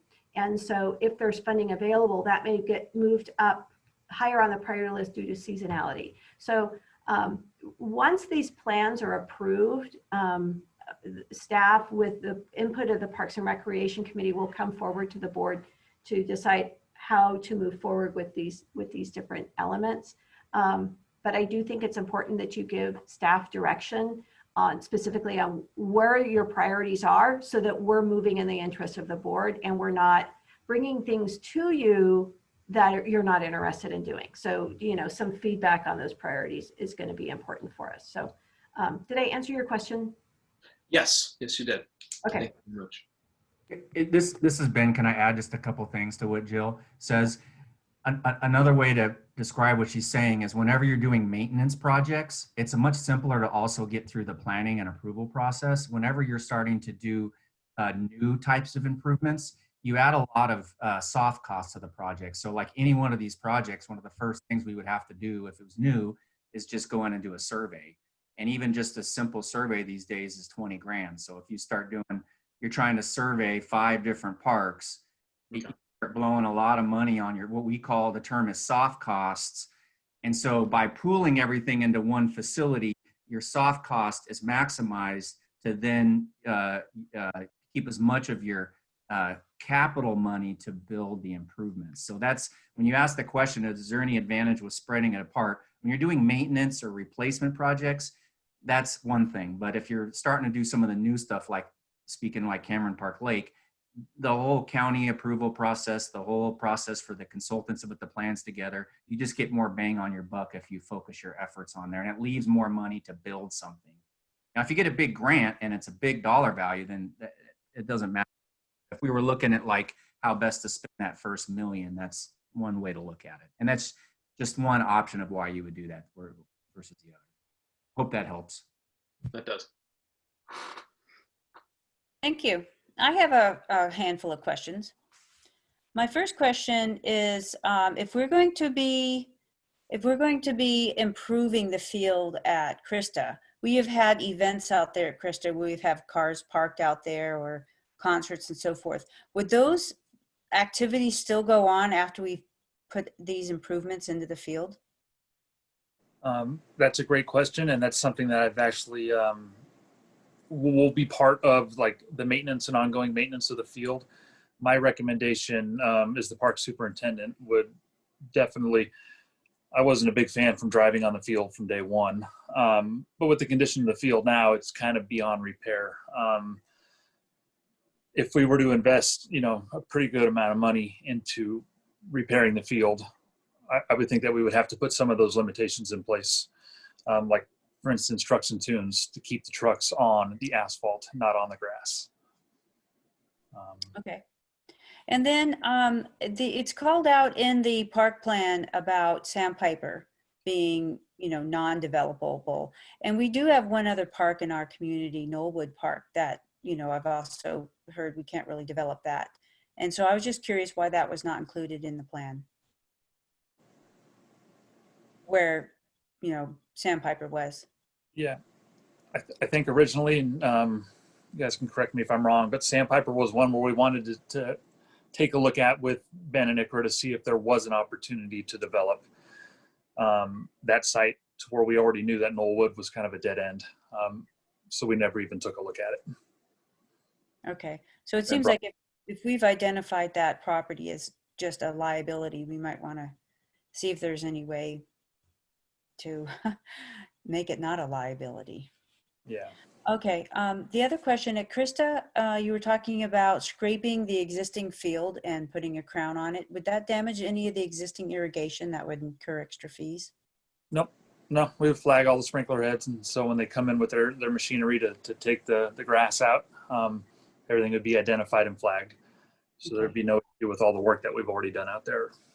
And that would be with all of the field improvements that you do at the other facilities as well? Yeah. Some of the irrigation at Rasmussen and David West may have to be moved once we create a new infield lip, but it's nothing major at all. That's something we would just do as staff in-house. All right, another question I have is, you had mentioned that we're not quite at standard for our sports fields. If we bring them up to standard so that we're not, we don't have gopher holes and, opportunities for twisting your ankle, would we, I guess this might be more for Jill, is there an opportunity to reduce our insurance on those fields? No, I mean, I don't know that our insurance company, places criteria on how well we're maintaining our sports fields and our insurance rates. And there's really not any sort of field certification. I think that Mike and I are just talking anecdotal, what we know about industry standards, and we know that our sports fields are not to industry standards. Okay. And also, if we make these improvements on the fields, would there be an opportunity to save on additional irrigation? I know you've taken a lot of work and upgraded them with the smart irrigation and so forth. Is there additional savings that we could foresee with these type of improvements? Krista McCullough, for sure. So Rasmussen and David West, we wouldn't be doing enough to the turf grass to incur any savings there. But Krista, absolutely. By having the right turf grass on there, the right drainage, and being able to cut grass where we can get it nice and low. One of the problems right now is the weeds and grass combination is so thick, it's almost impossible to get it to mow down to the height that we would like. So I could definitely see water savings somewhere at least in the 10 to 20% range. Kind of be a rough guess, but yeah. Okay. And I could also see, Monique, too, that if we do provide user groups with industry standard fields, there may be an opportunity to, raise the rates and stuff on our fields because they'll be so much more desirable to play on. It's true. When I play soccer, I feel like a nice field. I'll pay extra. Oh yeah. Another comment. I kind of agree with Holly on the priority list, and I agree with priority 1. What was the staff and committee's plan on how often this priority list is revisited in terms of, shifting priorities and so forth? Is that something that, I got the impression this wasn't necessarily cast in stone, but if the priorities do shift, and how is that documented in our document that we're going to be using for moving forward? So this is kind of marching orders for staff. So after this meeting, and if whatever the priority list is that you choose, and because our big picture strategy is that we work on one project at a time, we will get to work on your highest priority project. And you have to remember that the board, from this point, the board doesn't become disengaged at this point. The board continues to follow us through this process. So when we apply for a grant, you will be approving that. When we have plans and specifications, you will approve that. When we have an environmental document, you will approve that. So along the way, you will know exactly what we're working on. If we got our top priority done, we would then start working on our second priority. If it's a year from now or something like that, what we would do is we would probably come back to the Parks and Rec Committee to say, okay, we're ready to start on phase 2. Or we could say, hey, we have this great funding opportunity come up that's about oak trees, and we wanted to, and staff is recommending that we pursue Dunbar Park, which is actually 5th on the list, but we have a great funding opportunity. And so those things can change, not only from staff's perspective, but from the board perspective at any point in time. This is just so that staff is not spinning their wheels, that we're making efficient use of our time working on your highest priority. And I'd like to speak to that as well. At the last Parks and Recreation Committee meeting, this kind of question came up. This is a very high level master map, if you will, but there are you know, the intent is not to be really set in concrete so that as conditions change, the committee and the board can't change. So as an example, right now, we're in a pandemic and people are generally advised to stay home and not get out onto a field and run around and breathe on each other. And you know, that's the kind of time that it could make sense to maybe do some of the resurfacing, whereas that might not have been as much of a priority, but it could be downtime that would not impact the public as negatively as if it was a really active soccer season. So there are, I think it's a high level map, but at the same time, you know, you want to do what makes sense given the changing conditions. But that is why we have a Parks and Recreation subcommittee and a board is to keep on top of this. Okay, thank you. So I like in the report, I definitely like all of the big picture strategies. One thing I don't see listed anywhere when it comes down into the funding is that if it's a possible, do we need to like codify that we want to work with our user groups, you know, like the BMX group and like we have with the Frisbee group? Do we actually need to put that in the document, or is that just understood as we move forward with our funding strategies? It's understood by staff that we want to have. We met twice with Rotary. I think Felicity and Mike have met with Rotary. We have the Cameron Park Community Foundation that's interested. Mike is engaged with our sports group. So that it is not maybe listed specifically on here, but we do want all of them to be involved and to support, and perhaps donations, volunteerism, and all of those things. I think I think we have to remember that these projects are $500,000 or more, and so I don't want anyone to think that because a particular, you know, Rotary would like this project to go forward and they're going to raise money through a brick program to help with it. It's such a small element of the overall project that I don't want to lead folks down the wrong road. And so I think that once plans and specifications come forward for a specific project and we understand what the grant funding is, that's when we do engage our community groups with either donations or volunteering to install, you know, certain aspects of the project. So I'm happy to put that in. I understand that that would be a good thing to do. I just don't want to mislead anybody by that. Okay, well, I trust that you can put it in and not mislead anybody by that. Okay. Also, I think it would be nice to add something about how project priorities are, you know, revisited, or, I mean, we don't even have to, because I'm just afraid that this will tie our hands if we need to. What I'd like to have is make sure that this document does not tie our hands should there opportunities be arrived that shifts our priorities. Correct. So I just don't know how best to put that and make that clear in the document. So I'll leave that to you. Well, and then maybe it's something that we revisit on an annual basis with the Parks and Recreation Committee. I think that might be a good idea. I think what's most important is to have a park improvement plan so that, let's say someone came forward and said, I think that Dunbar Park would be a great place for a BMX bike path, and I want to put a BMX course in Dunbar Park. And the board, our future boards, future staff have this plan, and they can say, hey, we actually have identified another space in our park system for our BMX bikes, and we think David West is going to be a better place. So it helps guide future staff and future boards on decisions about where and how these park improvements take place. Okay.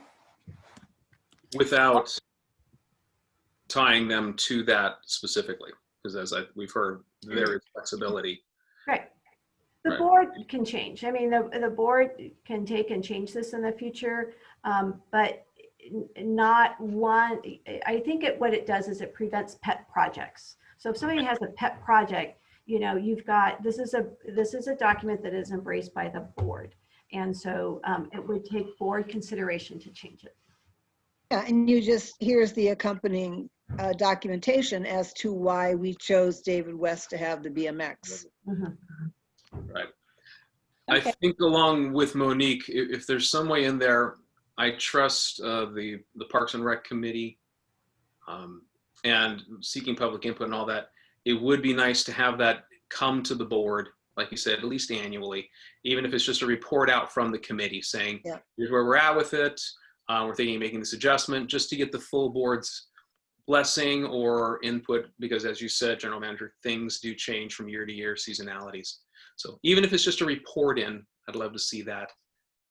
Well, in the there could be grant money, Director Aston, that needs Right. to be utilized in a particular time frame. There can be any number of things. Right. Whether money availability, a landscaper or a project manager might not be available in the spring, but is available in the fall. So decisions can be made based on those kinds of issues. Yeah, just want to make sure there's a mechanism. The Parks Committee is handling it, but they're just informing the board so that the board knows what's happening and the priorities stay the same. And recommendations can come out of committee to go to the full board for additional items to be approved. All right.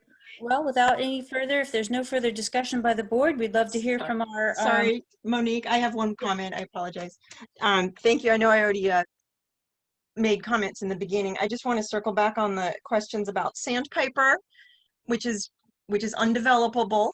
But we did have some discussion about whether it could be sold to offset other land that was going to be developed on native plants. So I'll do a little bit of homework myself and find out if there's kind of like a catalog of such properties, but that could, if that was the case, it could bring the district some money, it would preserve the land, it wouldn't be developed, and that would give it kind of a little bit of market value. So that was one thought that we had. Nice. That's all. Thank you. Thanks. Okay, thank you.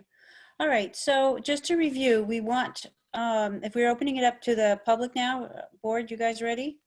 Yeah. So public comment, you get 3 minutes, and we'd like to hear your comments. And what we're going to do here, because we have so many on, so many who would like to speak, that we're going to go ahead and collect all your questions, and we're going to answer them at the end, kind of like how I did it, where I collected all my questions and I presented them at one time and received an answer. And that way, if there's a duplicate question, you know, that one will bubble up to the top and definitely get answered. So without further ado, if our participants who would like to speak on this item, we're hoping all of you will say yes. And if you could please press that raise hand button under the participants tab, we would love to hear from you. So Nikki, why don't you go ahead? I see a couple on there. Why don't you just start at the top? All right, Gerald had the first hand up. Go ahead, Gerald.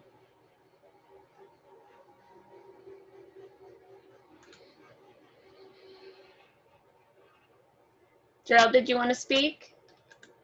You'll need to unmute, Gerald. You're still muted. Sorry. I did not receive a survey or any notification. My sister, who lives in Cameron Park, didn't.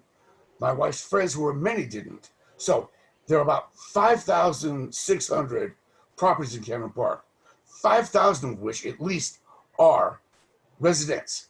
How many surveys were sent? What was the percentage got back? What did they say? And what are you voting on? Are you voting to spend $1 million? Or are you voting to send this back to the Parks and Recreation Committee to see to it? You're going to chop off this $1 million. No. Are you voting to get rid of the lagoon at Cameron Park Lake and put it in an aqua feature? Are you looking to repave or resurface baseball parks, add bocce. What are you voting on? This is unclear. And this is why I keep saying you need to have better annotation on your agenda items. What are you voting on? Are you voting on $1 million appropriations? Are you just voting to, well, we got $1 million. I want to talk to the public, but we had a survey, but people didn't get the survey. What are you doing? Did any of you board members have this knowledge, have this information prior to this meeting? Because if you did, when I put in my public records request over 10 days ago, why didn't I get it? Because guess what? If you get information, the public has to get it as well. And you can ask your lawyer, Jason Epperson, if that's the truth, because it is. What are you voting? What are you doing tonight? Really, I'm asking you, all 5 of you, what are you doing? Are you voting to get rid of the lagoon and put in a water feature? Are you going to put a BMX park at David West, which is a baseball field? What are you doing? What are you voting on? Do you know? I keep hearing this, well, we'll send this back to the committee. This didn't come through the committee. I've been through every committee meeting, Parks and Rec, since October of last year. None of this came. None of this was voted on. None of this was moved forward from Parks and Rec to this board. This is the very first time you've had this. Thank you. 30 seconds. No, I have 1 minute and 30 seconds. It's 4 minutes. We'll deal with that when we get back live. What are you voting on? Do you know? Tell me. Speak up. Yeah. Are you voting to get rid of the lagoon? Put in a... Do you have any idea what you're talking about? I'm confused. I'm sorry. Thank you. Time is up. Yeah. Bye. Thank you, Gerald. Yes, we are collecting questions, and that question will be answered. Somebody else may have the same question as well. So moving on to the next one in line, Nikki. Next one I see is 15303.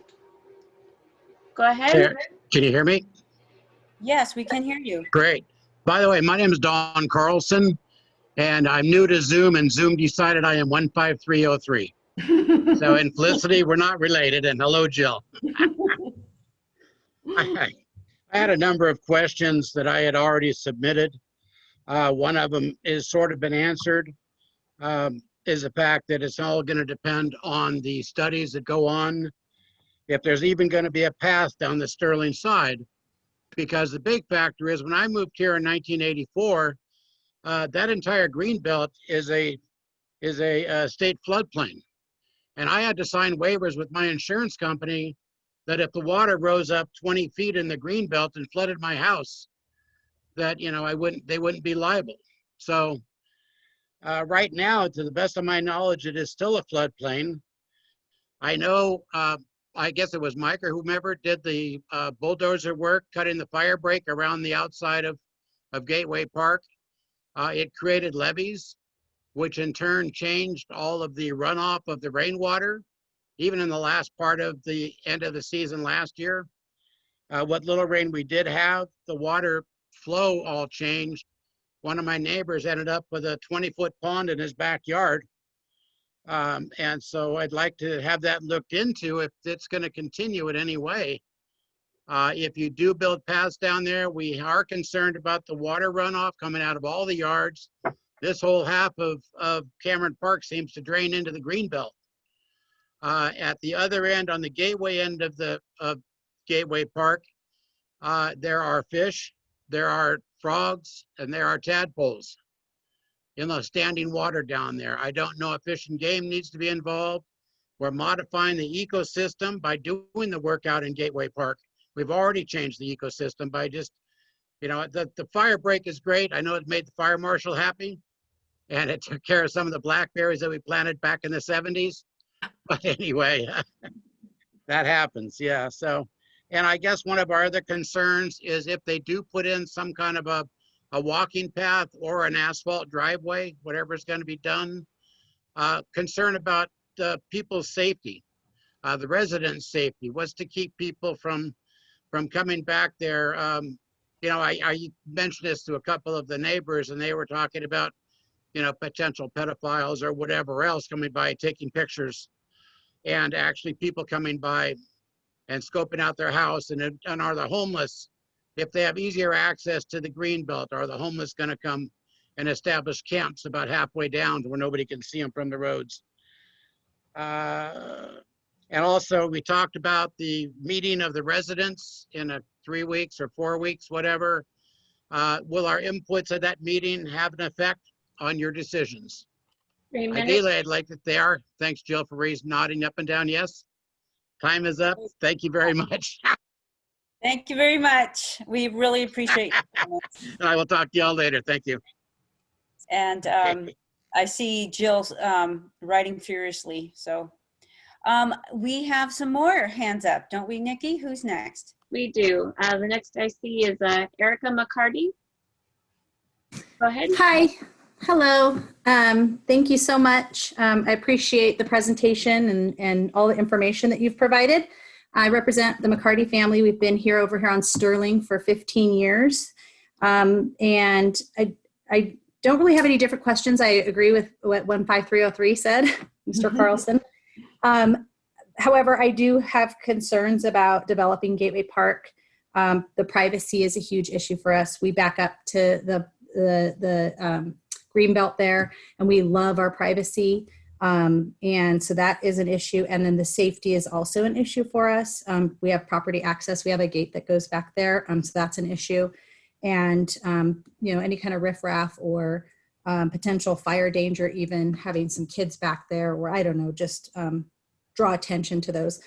Also, the Dunbar Park, I really feel like that, to me, I'm a teacher, that would be more of a priority, as you addressed that there are underserved children in that area that could really use a nice park that they could have better access to. So I would like to propose that Dunbar be more of a priority. And that's about it. Thank you. Thank you very much, Erica. And Nikki, we have more, right? I do. I have Carla. Go ahead. Hi, can you hear me? Yes. Okay, hi. I just have 2 questions. I ultimately want to know who's going to make the decision for all these comments and suggestions. Who is deciding these things and when are they decided? That's one of my questions. And the other one would be, how much of the residents' opinions do you guys ultimately care about? I mean, you're going to get a lot of feedback, but are you going to do anything with it? Are you guys just humoring us? Or will changes and accommodations be made based on all of this feedback? Great. Anything else, Carla? Nope. I'm sure you'll answer those. So yes, we will answer that. Next. We have David. Go ahead. Can you hear me? Am I here? Yes, David. Okay. Our first concern is like the last person, first privacy. Moved in this house for the privacy in the backyard, park. The wildlife was great for a long time. They started cutting a lot of stuff back. We had raccoons, fox family, deer we get in the back here by the creek. I'm really concerned about losing that. It's already dwindling. Foot traffic, they don't work back here. Many times they cut things down. We start getting all kinds of traffic coming through. We'll have kids out there at 10, 11 o'clock at night. We don't need that in our backyard. There's got to be a way to control that somehow. I'm not sure how. And as far as the creek, we're going to have pathway going by and little kids playing out in the creek, or what's the story going to be? How do we avoid a lot of these things? You know what I'm saying? And again, parking. We're down at the end by Gateway. I see there's a pedestrian entrance a couple doors down from us. Where are people going to park at to use that entrance? It's kind of pretty my questions right there. So. Great. Thank you, David. Thank you. Appreciate your input. And Nikki, I think we have more. We do. Cheryl, go ahead. Hi, thanks. Can you hear me? Yes. Yeah, I just am piggybacking on, I am also a resident of Sterling Way, and I have also lived here since the 80s. And one of the reasons why I think we purchased this property is the fact that it's on the Greenbelt as well. It's a beautiful area, and it does have a lot of privacy. And I have noticed, just to piggyback on what they're saying, if we do put a trail that runs right along the back of our house, a lot of us, our fences are, they're not that high, and people could jump those fences. They can see into our backyards. There's a lot, it's a privacy issue. But also, I have noticed that we have had a little bit of an increase in the crime in this area with mail theft and porch pirates and a lot of youth walking around. There's been drug paraphernalia found. It does raise a lot of questions for the residents here of the traffic that's going to be coming through there and the safety of our children and just all that thing, all those kind of things that we've been talking about. Also with like they said about the entrance that's going to be coming, foot traffic coming right from Sterling Way that runs right alongside two homes that are right here, right by where I live. Our street is already really narrow, and there's a lot of people that have to park kind of on the street as well. And it's going to really cause a lot of congestion on our street, and also probably more safety concerns for children that are out in front yards and playing and such. So I too am against the trail running behind our homes. I think all the park ideas that you guys have been proposing sound wonderful. I think that definitely Cameron Park is a wonderful place to live, and it's a great place for us to look at all those things that we're talking about. However, this trail idea behind the homes just seems a little bit intrusive on a lot of things. So that's just my 2 cents on it. And I hope that we can have a way to vote for this or something and have more community input on that, because as I think it's Gerald, I'm sorry, had mentioned about the survey. I never received a survey as either, and I just found out about this, so it's kind of a new information for me as well. So I just wanted to be part of that and going forward. Thank you for my time. Thank you, Cheryl. We appreciate you sharing your thoughts. And Nikki, I think we have more. Katie, go ahead.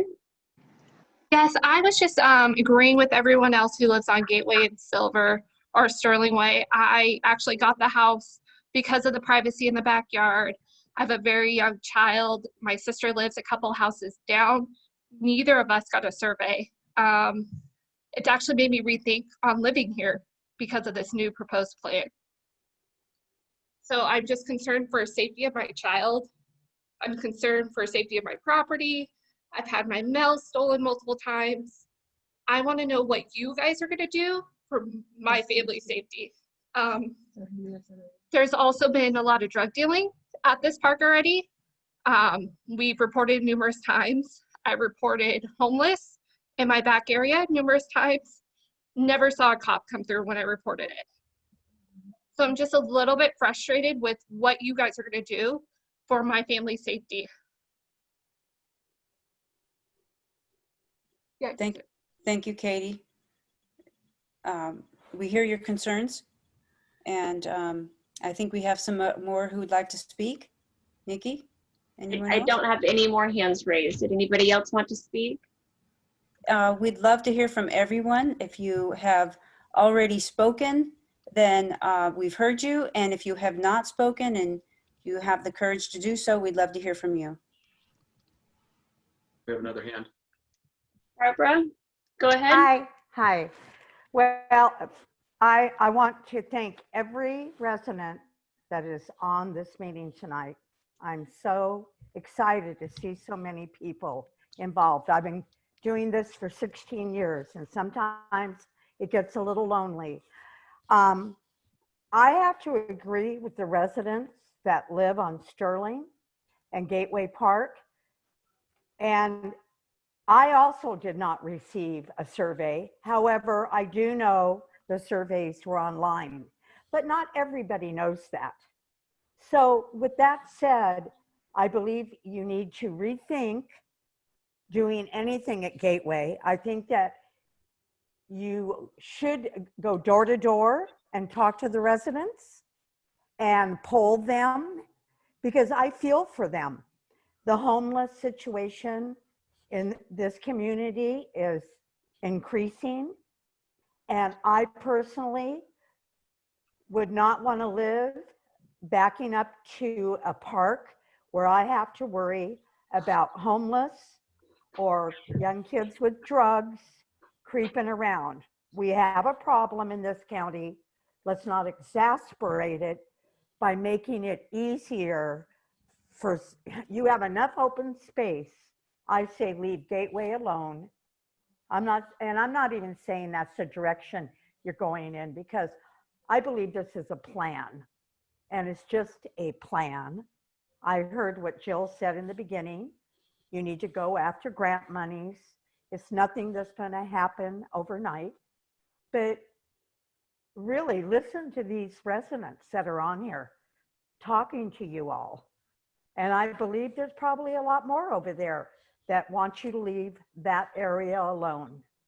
Focus on your Rasmussen, focus on the Cameron Park Lake, David West and Christopher McAuliffe, you know, and more importantly, I say you need to do something different than expecting everybody to get online and fill out surveys, because I don't think it works. So, but anyway, thanks for your hard work. I appreciate it. Thank you, Barbara. So I know we have, first, before we continue, has anyone else raised their hand? No. So what I'd like to do is let's go ahead and have Jill respond to the questions that she took notes on.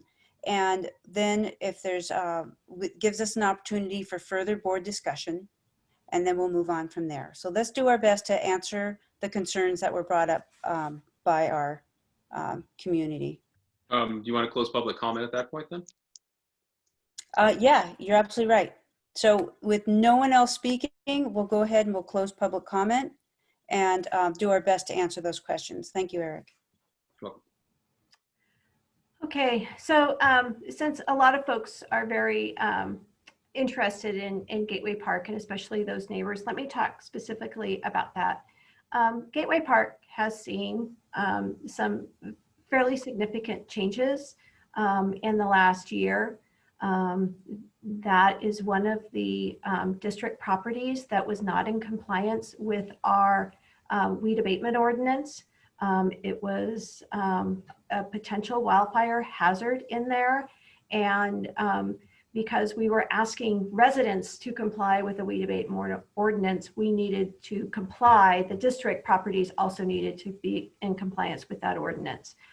Therefore, because of fire safety, we went in last year and did do some clearing. And I know that that was favored by some that live along Gateway Park, and others it was very, very, troubling for them to do that.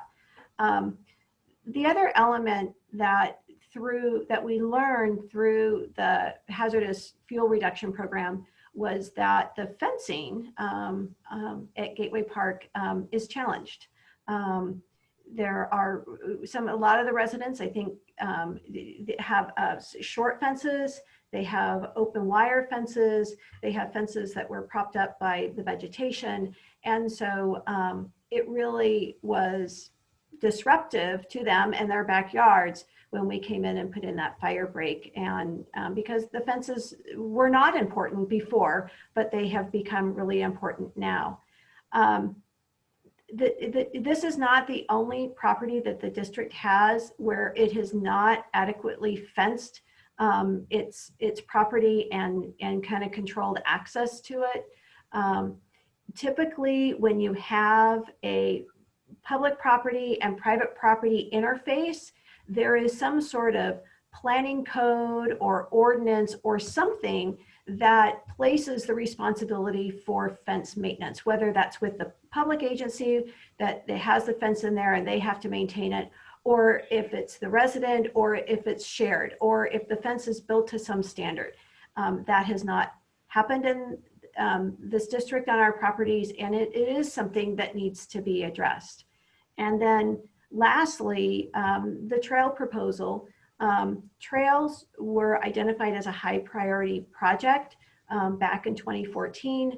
The county is also working on trail projects. It's identified countywide as a high priority project. And so when we saw this linear park, it seemed to lend itself to a trail.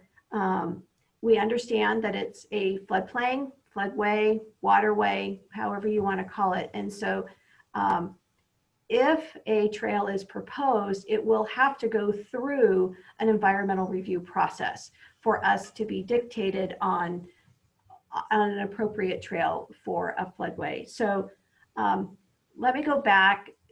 We understand that there are some challenges at Gateway, and we think that engaging the neighbors is the right thing to do. And so my light is about to go off. There are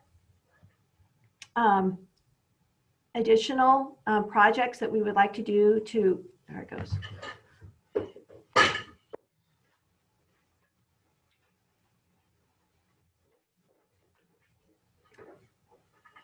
There are additional fire hazardous fuel reduction things that we would like to do at Gateway Park. We would like to address the fencing, and we would like to start conversation about a trail. And so our idea is that we initiate a neighborhood meeting with everybody that lives around Gateway Park to start this conversation. We will probably pull everybody's mailing address, mail a postcard. Fire chief is involved. Our park superintendent is involved. I'm involved, and we'll have a meeting at Gateway Park to talk about these things. So,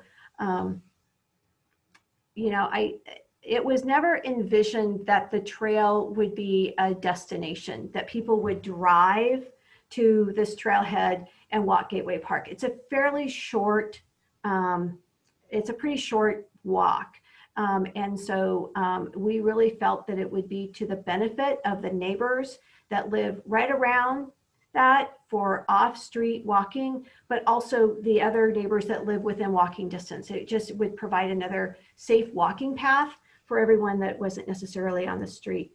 And then let me see. Ikra, while I'm talking, could you pull the number of surveys that people responded to? And I'll talk about that in a minute, but if you've got the number, that would be great.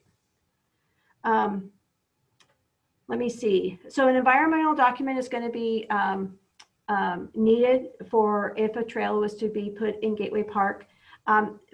Security, we do not control the sheriff's department. So if there is criminal activity occurring in Gateway, the appropriate call is to the sheriff's department. A couple of things about trails. One, all of our parks are open dawn to dusk, and so there is an opportunity for us to fence the trail to prohibit access during the nighttime hours. Also, sometimes legitimate use, an increase in legitimate use, your neighbors that are walking the trail will discourage others that are not there, you know, are not using it legitimately or not respecting it. So sometimes others are encouraged to move on because you've got more neighbors and people in the residents in the community that are walking it. So that is one thing. And then no decision on a trail at Gateway has been made at this point, other than to identify that as an opportunity that we will continue to talk about.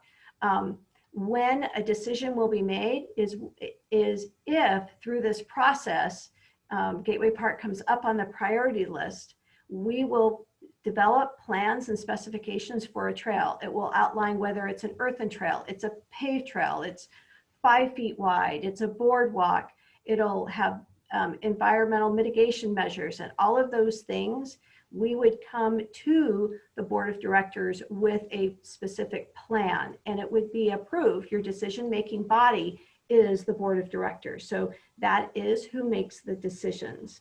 And I'm going through, Monique, do you want to, or Felicity, you want to talk about how much the feedback from the public is important to the board? I would be happy to take that. Okay. Public feedback is crucial to our board. We are here to serve our community.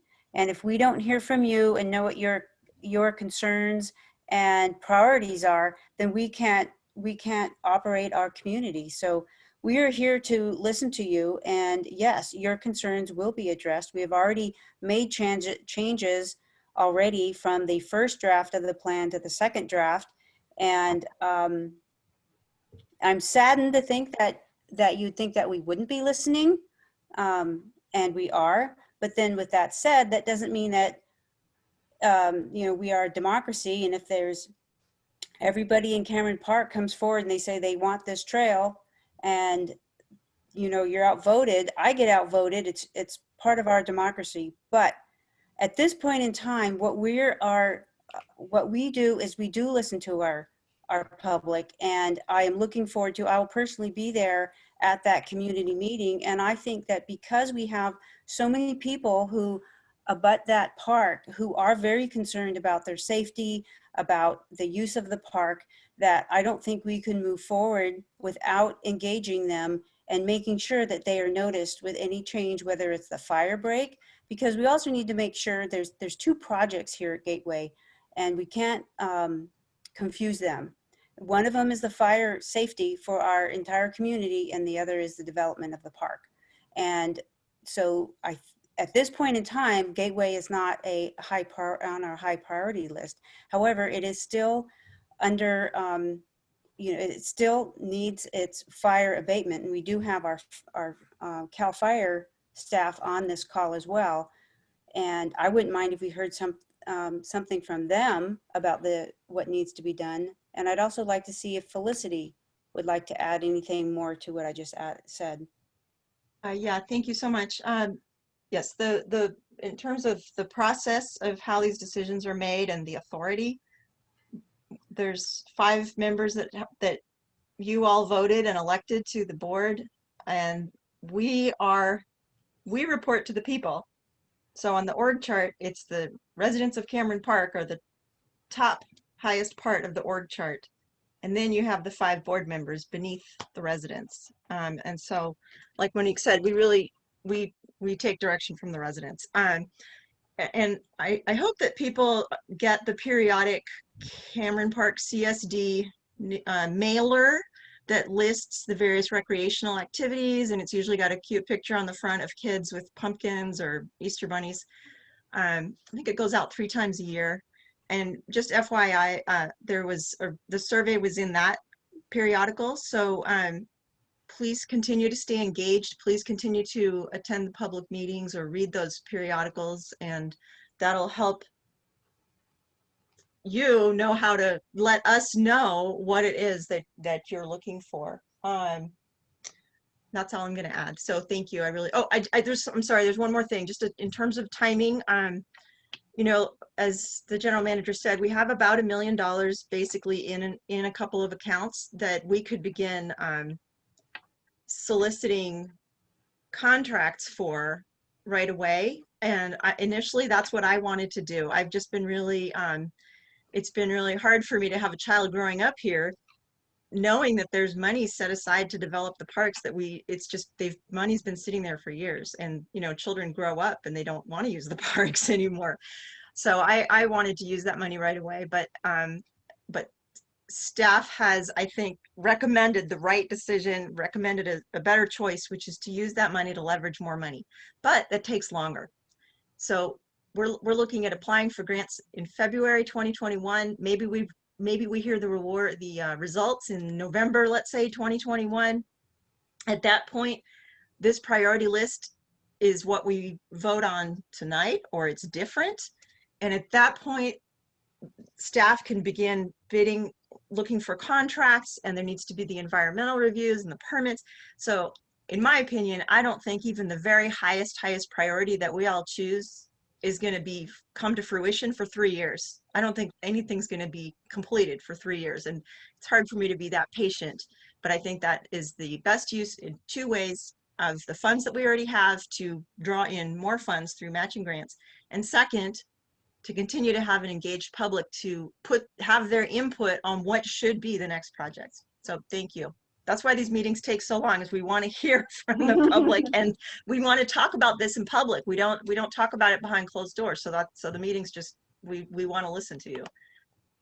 Yeah, and Felicity, I appreciate that. Could you put that flow chart back up on the screen, please, Nikki? And I want everyone to look at that. I mean, we have provided public input for nearly every bubble for you, and we want to see all of you there providing input and making sure we're doing what the community needs. That's what we're here for, and we need to hear from you. So the other thing, another question I heard that I'm not sure was answered is that what we're voting on here is this is a strategic upper level plan.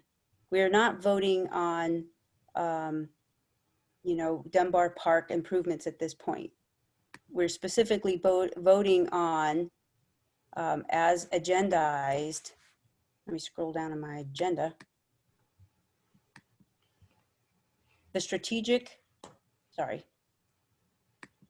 the park improvement plan and priority projects. So this is a very upper level document. You can see on that flow chart where we are in the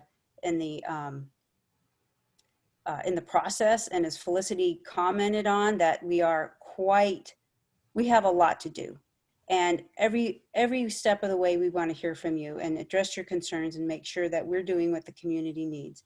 And if we're not, then we will listen and we will, you know, we will change it. You have 5 of us to make that decision, and together that's our job. In fact, I'd like to open this up to any other board members, Eric or Holly, if you'd like to say a few items too.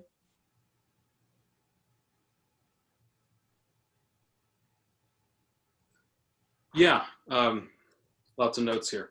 So just echoing what I heard from residents, and I appreciate General Manager, one of the priorities becoming a meeting with the neighbors to hear this, not just in this meeting, but to get more specifics, to be on the property, to understand that. So thank you for that. And I'm hoping that our residents that are here hear that within the whole context of recognizing this is a plan. We aren't approving a project, we're approving a plan. There's priorities within it, but tell me if I'm wrong, General Manager, anything, so for instance, the lagoon is one of the high priority projects, Cameron Park Lake. We're not approving that project, we're approving moving forward to look at that, to look at plans, specs, costs, all of which would come back to the Parks and Rec, all of which would then come back to the Board of Directors. We're not approving that, we're approving the plan that lets us move forward to investigate and set our priorities based on what it actually costs. Is that correct? That is correct. So if you approve the park improvement plan and you approve the lagoon as the #1 project, our next step will be to engage a landscape architect to come up with the specific plans, specifications, and cost. That will be our next step. Which then comes back to Parks and Rec, which then comes back to the board, so we can make that decision to make sure that it still fits within our priorities and the best use of funds. Correct. There is a place in there where we can say, this isn't quite what we imagined. We can reallocate that and raise another project in priority once we see those results, correct? Right. So you might say, yes, we like because it is going to be specific. It'll have the specific elements. It'll, you know, what it's going to look like, how is it going to operate, and all of that. So you will have that. And then if you may say, yes, we want you to go forward now. And then we would come back to you just once we secured funding or how we got funding. So you're involved every step of the way. So just because you approve the project plans and specifications still doesn't mean that ultimately that you would approve how we wanted to fund it. You may not like one of the funding sources or something like that. Okay. It's worth saying in the middle of this, just for context, we've already said that this is a plan. The costs exceed the funds we have significantly. We do not have the funds to do all this, and anything lower on that list at this point isn't happening. It's more of a, we want to plan for this so that if and when it could happen, we're ready. That's right. So, so with that in view, I'm hoping that puts some of our residents at ease to recognize we're initiating a process. There will be steps along the way. We want them to engage. And I'll echo what's been said earlier. I'm so grateful so many members of the community came tonight. It's just helpful to hear specifically. We've got a couple emails from some folks, and it's nice to see more of you here. And hearing your specific concerns, it puts a face and a family on it, really does help. I want to make sure that from the beginning, the discussion is framed, at least how I have come to understand it. This is a district property, and the residents there have enjoyed the benefit of that space for many, many years. It's really unfortunate that the fire situation has kind of forced our hand to clean that up. In an ideal world, we could have approached that a little more slowly, but that kind of needed to happen. But what it does is it also pushes us to engage in the conversation. How do we manage this property? How is there a way to open it up for better community use? Not exclusive use of the residents, but they have a primary concern. And so that's why I want to make sure, and I'm grateful that you're making conversation with them primary.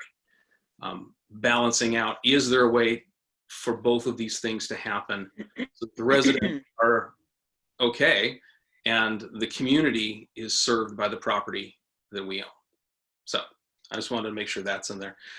Something to throw in the bag for discussion. I heard the concerns about safety, privacy, homeless situation. It would be really good early in the conversation to invite law enforcement to that discussion, because even though response isn't necessarily maybe what we want, I know that they can look at an area and say, hey, here's your problem pieces. Here are some mitigating steps you can take to diminish that. Like you said, General Manager, using property tends to move out use by people who you don't want there necessarily, who aren't using it properly. So maybe there's a way law enforcement can come in and with different eyes say, hey, here's some things you can do to mitigate that, to help protect privacy, et cetera. So I want to make sure that's in there too. Because for me, what I'm hearing is this becomes a neighborhood park. It's not, like you said, not a destination, but it's to better serve Sterling Way and Deer, remember the full name on the backside there, but all of the surrounding roads and houses. So that's my comments for now. I might have a little more later. I want to give my fellow directors a chance to speak in and ask some questions too. Holly, would you like to add anything? Sure. So the residents of Cameron Park are the custodians of this public land. We, as your board of directors, are also required to be residents. We've chosen to step up, run for a seat on the board to have a say in how our community is managed. And as our friend Ms. Rogers noted, we're thrilled to have participation. And you can imagine if we had a Zoom room full of people give their opinions. We're simply here to help make some of these decisions. And I happen to have a very warm place in my heart for Gateway Park. I've spent many afternoons there, and that property was in desperate need of a facelift and being cleaned up. But we also have an obligation to do the best that we can do to make it as safe as possible, as we do with all of our parks. So thank you for coming, and keep your ideas coming. I think you the board members and the general manager addressed Mr. Lilpop's question of what are we doing tonight. We are simply continuing the process that has been going on for many years, that due to circumstances, the park development plan did not move forward as quickly as it could have or should have. We have the funds. We need to spend this money to, again, do our best to make this a very special place to live. And so please invite your friends and neighbors to come to our committee meetings. We need your help. We really are asking you to help us make these decisions. And I think that every single board member is pledged to do that. We have an election coming up. We're going to have some new board members coming on board. And hopefully we'll be able to continue this process with you helping us to do so. So thank you very much. Thank you, Holly. Is there any last comments from staff before we move forward? Yeah, so let me talk a little bit about the survey. I think that's one thing I wasn't able to answer. And Ikra, do you have the number of surveys? Yes, so we had a total of 272 responses from that survey. Okay, thanks very much for that. And I want you to, the board and the community to know that, again, community input is not at a moment in time, it is throughout this process. And so just the survey was done. So there goes my light again. The survey was done so that we could start with this draft park improvement plan. The survey was promoted in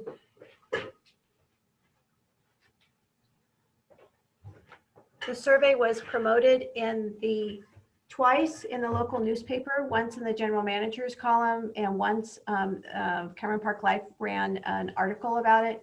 It was in our e-newsletter, website, and Facebook page. So, but again, there's community input all through this process. So just know that. And then I think we have answered all the questions.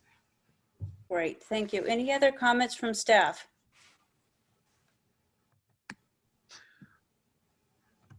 No. Okay, seeing none, let's go ahead and see how the board wants to proceed here. Do we have a motion? I just have a couple other questions. I didn't know we'd close the board discussion on that. Oh, no, that's fine. Go ahead. General Manager, because I heard one of the comments from the community about Dunbar and serving an unserved area, really. And as I've looked at the map, there's just not as much accessible there.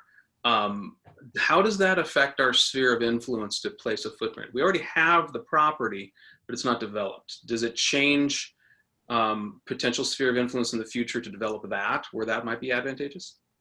So I will share with you and the community that Dunbar Park is my personal favorite. Just know that it is a great little gem there. What it does is that it is in an underserved area of our community, but also we have a lot of residents live within our sphere of influence that are very close to Dunbar Park. And so I think that by developing that park site, it would attract more people to join and come within our district boundaries. Okay. Thank you. That was an important piece. Okay, any further comments, Eric? Just more of a comment than anything being important on the plan. Just recognizing people saying that they didn't know about the survey, they didn't get notification of the survey, and I understand that. And some of us have been around long enough to know we can put it in 100 different places. And oh, shut up, you bitch. Excuse me. We can put it in a lot of places, and that doesn't necessarily mean people will get it. I'm not saying that's exactly what happened here, as much as to recognize in a changing environment, we want to continue to analyze how we communicate. Online tends to be the most efficient to get input, but we do have a whole swath of population that doesn't necessarily engage that way. So for future, I don't know if it's some kind of a cheap mailing postcard that directs people to online just so they have something in their hand. And I know, General Manager, we were staying away from mailings in this season, partly because of COVID, unfortunately, and partly for cost and expense, because we're trying to cut down costs when revenue was running slow. So just making that comment for future considerations as we try to continue to engage the community for these kind of decisions, recognizing we've got more discussion to have. That's all. Great, thank you, Eric. All right, any further comments from staff? Are we ready to proceed with a motion? This is Director Carlson. My understanding, my estimation is that whatever projects and whatever plan is prioritized, we won't see fruition for 3 years of even the very first. And in my opinion, the lower down priorities, like 3, 4 down, I think at the very earliest could be 6 years out. I really appreciate tonight's conversations about analyzing public safety and continuing to have public input and all the points that the public and the board have to check projects. So with all that being said, I move to approve the park improvement plan and priority projects. Is there a second?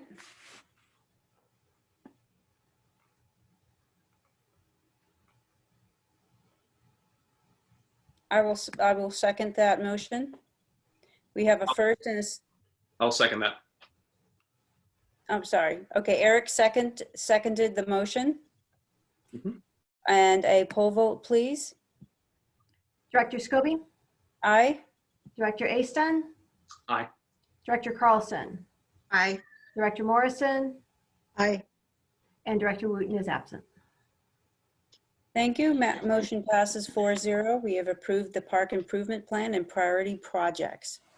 Thank you, everybody. I hope everyone will stay on and see how our district operates.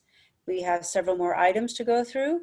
Our next item is approve Resolution 2020-24, Fire Facilities, Inc. And I'll turn that over to Jill, who might turn it over to Sherry. I'm going to do a fast handoff to Sherry. Chief Morans, welcome to the meeting. Thank you. And worth saying to anybody in our community who's leaving, thank you for being here tonight. Appreciate that. We'll keep in touch with all the Gateway folks.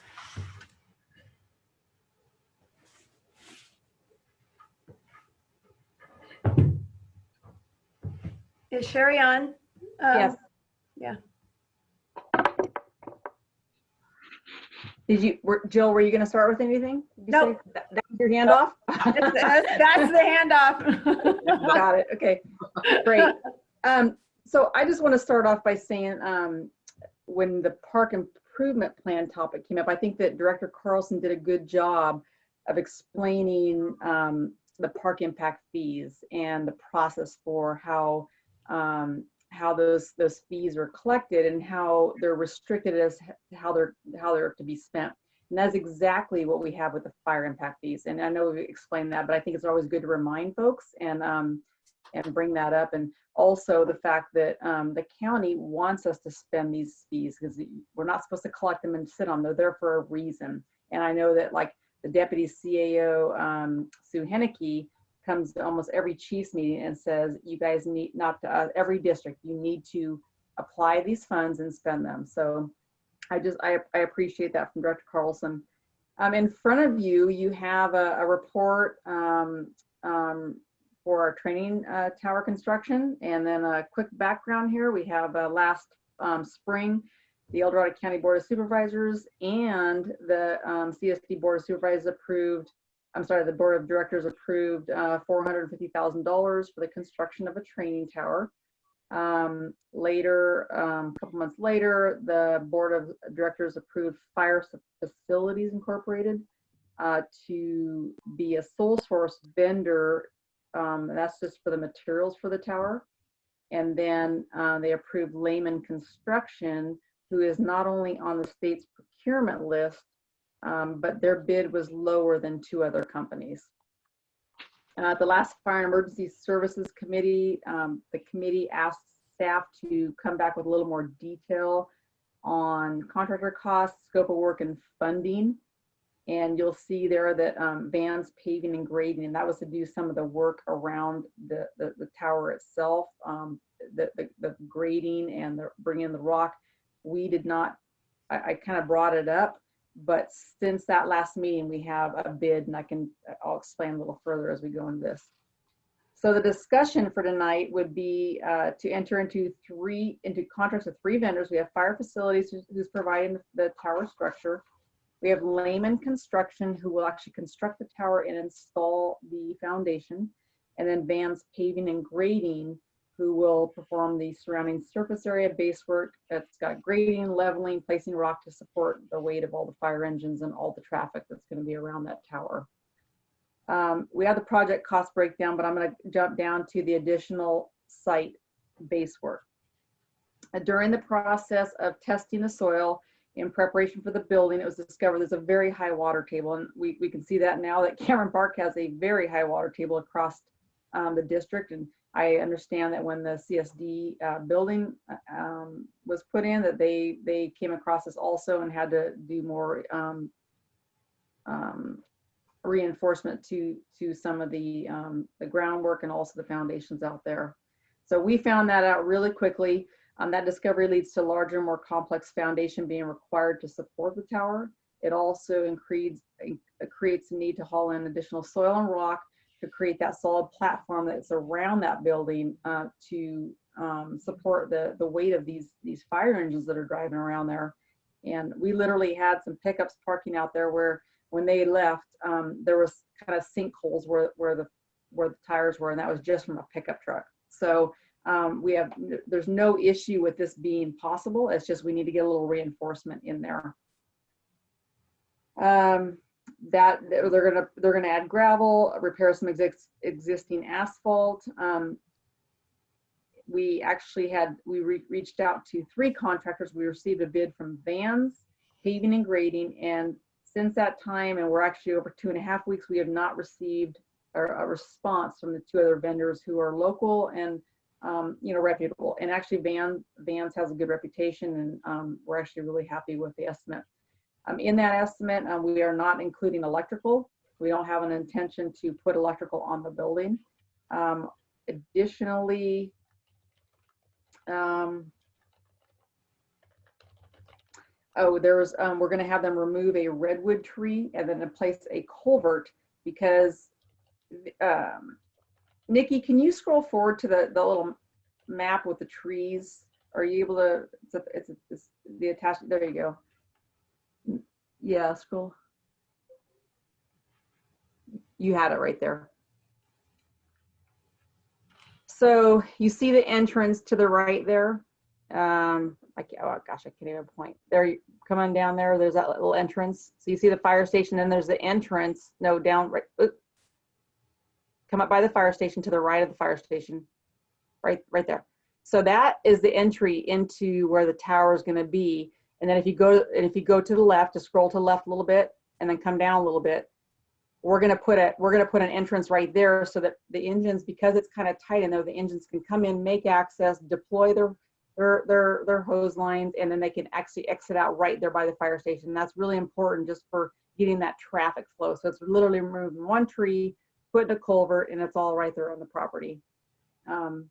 So thank you, Nikki, for that. If you can go back, please.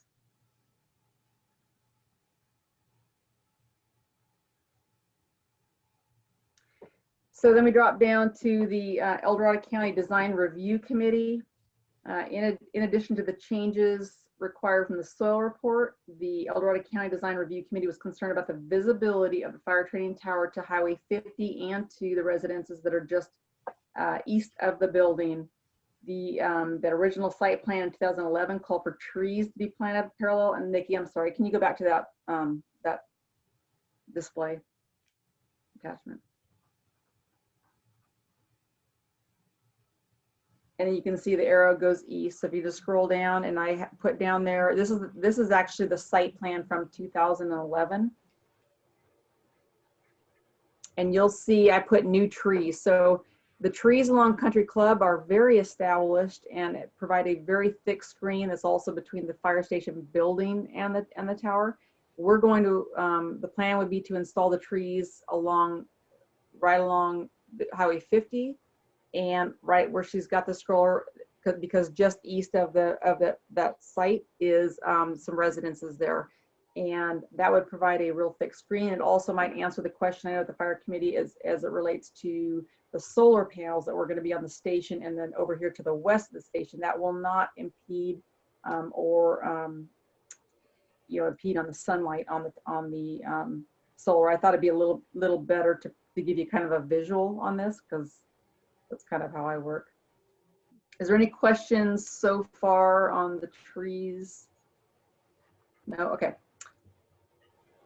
Okay, so these trees that we have a bid on are for 10 to 12 foot coastal redwoods. They are the same trees that are already in there. These trees, will put a drip system on them, and then they are going to thrive on the high water table, just like the trees that are in there right now, providing a really thick, nice screen so that when passerbys on Highway 50 are not going to see the building, they're not going to see anything that's going on, and then it'll protect the residences from the homeowners from seeing that building.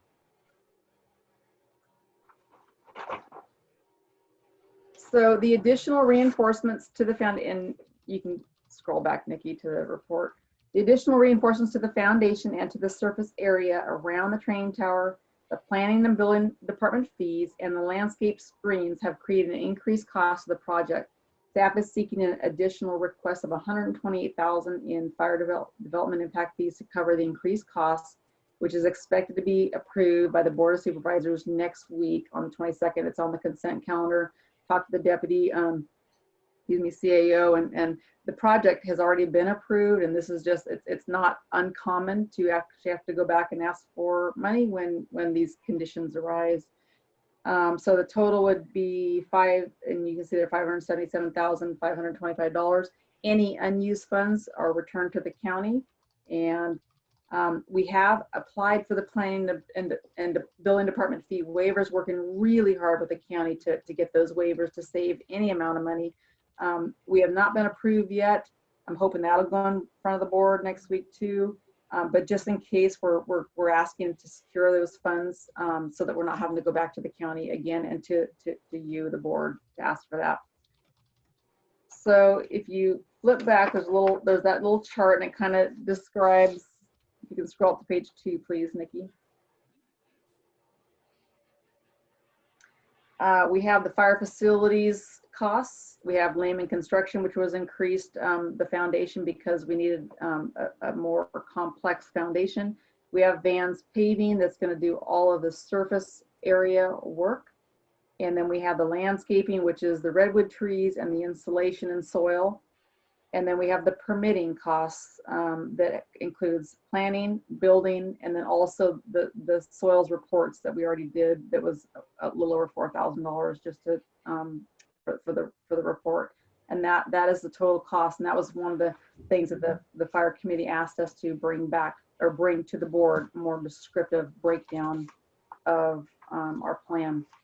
And then I just want to note that after this expenditure, we still have over $800,000 left in the fund, in the fire impact fund, and we are currently working on Station 88. So Chief Gaines has reached out to the county to get the setbacks on that building, so we know where the property lines, because it's on a postage stamp piece of property.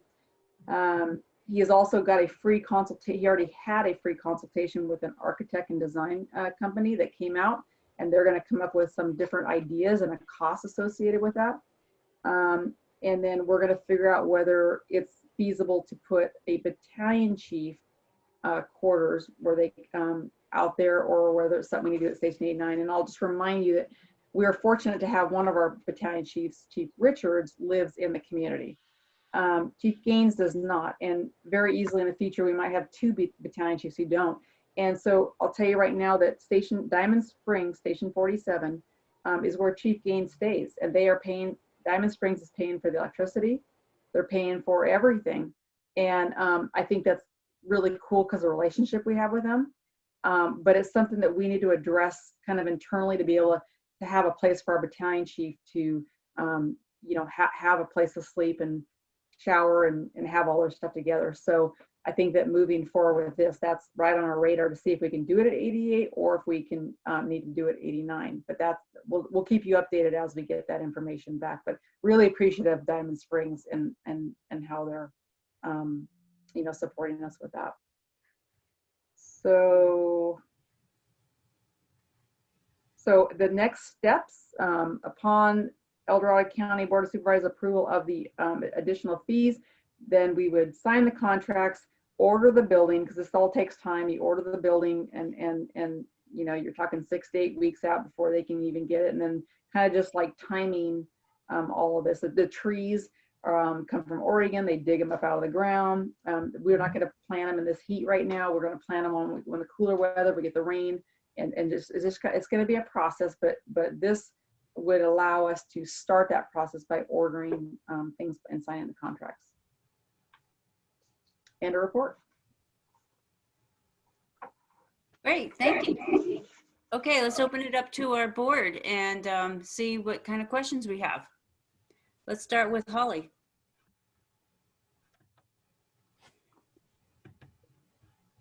Thank you, Chief Morantz. Please send along the board's best wishes to all of the Amador El Dorado County crew. Thank you. Very difficult time for all of us, so thank you for your service.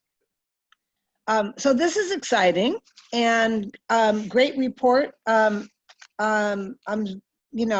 was very pleased with the bids and what you've got, how far you've gotten, and very excited to see the project begin. Thank you very much. Thank you. Great. Thanks. How about Felicity? Any comments? Nope, I am in the school of you have the funds, we have a good use for them. Let's get that going for the community. So I appreciate all the hard work that went into making that report and getting it to this point, especially given the insane fire season that we're seeing right now. So my thoughts to the firefighters as well. So thank you. I'm really excited about this. Thank you. Thank you. Eric, any comments? I got to sit on the last fire committee where this came through. So I had all my questions and things answered there. I'll echo it. I'm excited about this for our community and our department and just the potential that this has. So thank you. Thank you, Chief Morantz. Thank you. And Jed and everybody. Thank you. Of course, I have a few questions.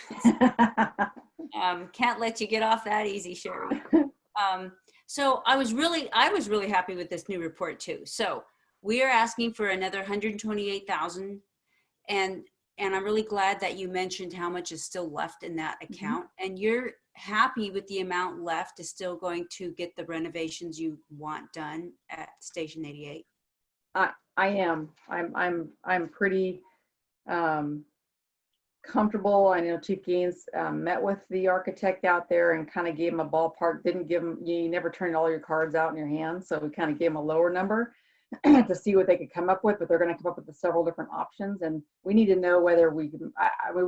He and I feel that the battalion chief quarters would be better served at Station 89, just because it's the hub where everything, the offices. But we also want to see if it can be done at 88, and I think along with 88. We're going to be looking at, doing a remodel and upgrading things out there, because if any of you guys ever get the chance to go out there, and I know that Director Asen met us out there one time, but it is cramped and stuffy. It is. These guys are all in this little 2-bedroom, tiny kitchen, and they're making do, and you never hear any complaints. But it was not intended to be a station that supports the people that are out there, and so I think just upgrading it and the kitchen and getting them an office, and then really making it what it should be. I think it's going to be really nice. Okay, yeah, I have been out there at 88. Great. my bunny costume. So, but I just want to make sure that we're not spending funds on the additional funds on the tower that would impact the remodel at 88. No. Now, you're happy with it. Okay, good. Yes. Yes. And then I know I've brought this up before. I'm probably a squeaky wheel at this point, but at some point in time, you'll be coming forward with any type of, I know it's very minimal maintenance estimates along with any type of revenue foreseen to be generated from this. And By the tower. By the tower, do you know when that Yeah, might? so, and I know, and I don't want to be, I want to be like really open, is that this tower, we're gonna hold classes and we're gonna bring funds in, but this tower is here to help protect the public too. The people who are training there, it's gonna make our folks better served to support and protect the public. And so, and you know us, you know, and I think the general manager can speak that I am looking at saving every single penny I can. I mean, the fee waivers, it might be 1,000 here, 1,000 there. You know how we work. We're going to try and save every penny.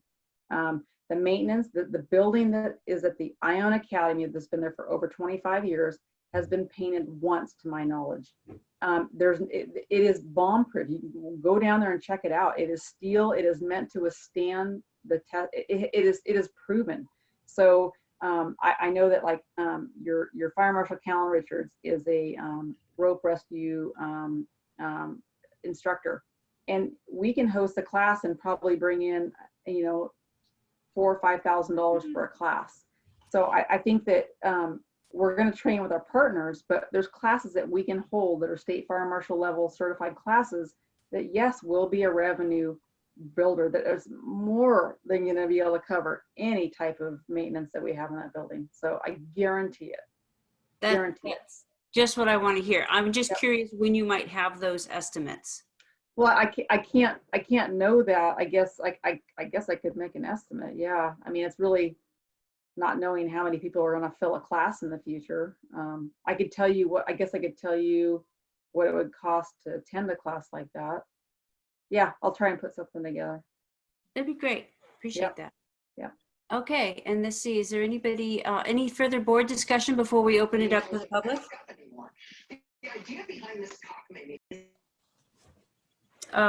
Nikki, is there anyone raising their hand?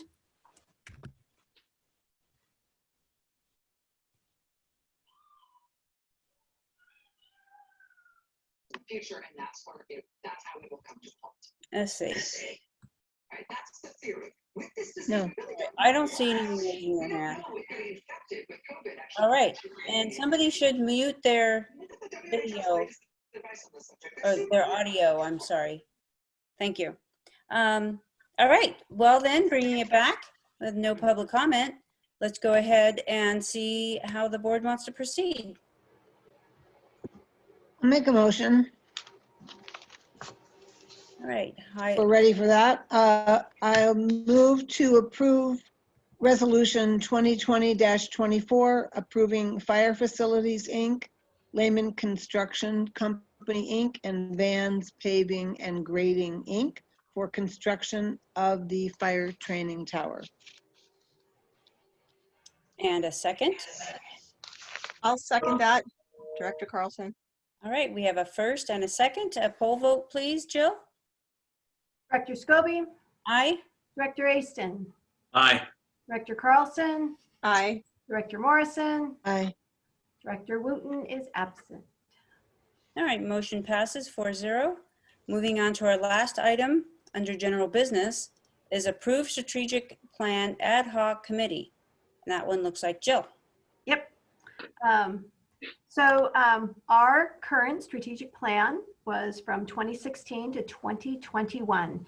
And in 2019, the staff worked with all of the standing committees to kind of go through that strategic plan and determine what things have been done, what things have not been done, and what things need to roll over to a future strategic plan. And so we accomplished that. Good news is we got most of those things done on that plan. So congratulations to everyone for that. The board has allocated $10,000 for a new strategic plan. And that could also include, you know, a relook at our vision, mission, value statement, and things like that. So $10,000 is within the general manager's authority. So I could certainly, you know, kind of take this and run with it. But I really think I would like to have, I am recommending an ad hoc committee of the board be appointed to kind of advise the general manager about contractor selection, scope of services, costs, and things like that. And it would do a couple of things. One, it assigns the board members to work with the general manager on a project under the general manager's authority. It also makes for an efficient process. With an ad hoc committee, you don't have routine standing meetings. You can meet as often as you need to get the project done. And it gets a couple of board members involved early. I do want to stress that in no way does this, you know, prevent the board's involvement in this. The idea would be that once a contractor is selected, that we would come to the board to roll out and ask in a workshop setting to ask the board and the public about a process, about how to develop the strategic plan, community outreach activities, and a timeline. So this is not in no way to, you know, kind of avoid, you know, coming to the board, but it's really, the intent is to kind of streamline the process of getting a good product to the board so the board can react to it.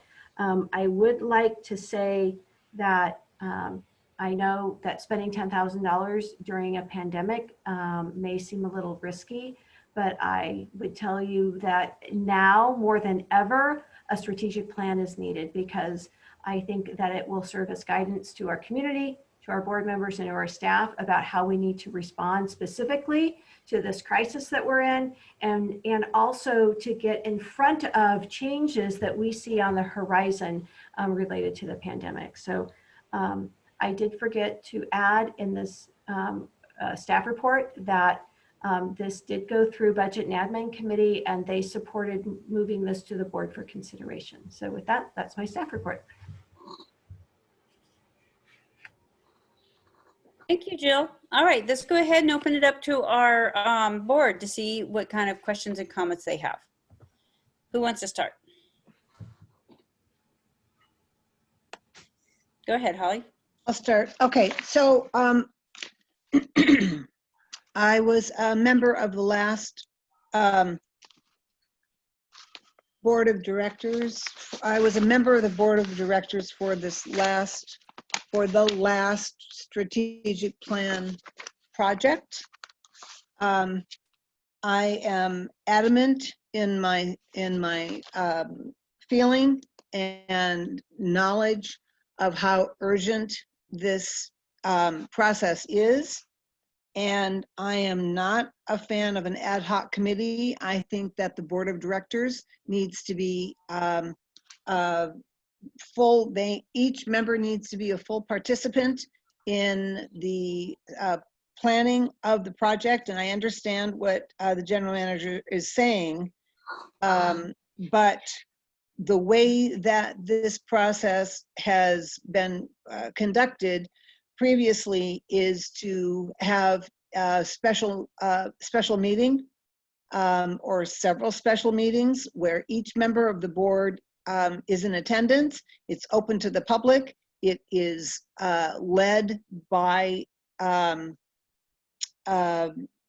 outside influencer who does this for a living in order to direct the board. And but I cannot tell you, this is absolutely the most urgent project that the board has before them. And this next board needs to step up and participate in every single aspect of the district planning. So I cannot tell you how important this is. And to have a report back from an ad hoc committee to the board members that where they have not had full influence is a big mistake, in my opinion. Thank you, Holly. Any other comments? I'd love to interact with Director Morrison's comments, but I also know we want to open up to public, so I can wait on that and come back if that's more appropriate. I think now is good. Okay. So Director Morrison, I wrestled with that too, because when we talked about this in budget and admin, remembering I wasn't a part of the process before, but I remember it secondhand. And correct me if I'm wrong, it involves a number of layers of interaction between board, staff, community. A number of different meetings where different focuses happen, different focus groups come in. So isn't that part of what happens here? It really is led by a professional. Yes. Who does this for a living. Right. And, divided like a chapter of a book. Everything is laid out, and it is simply the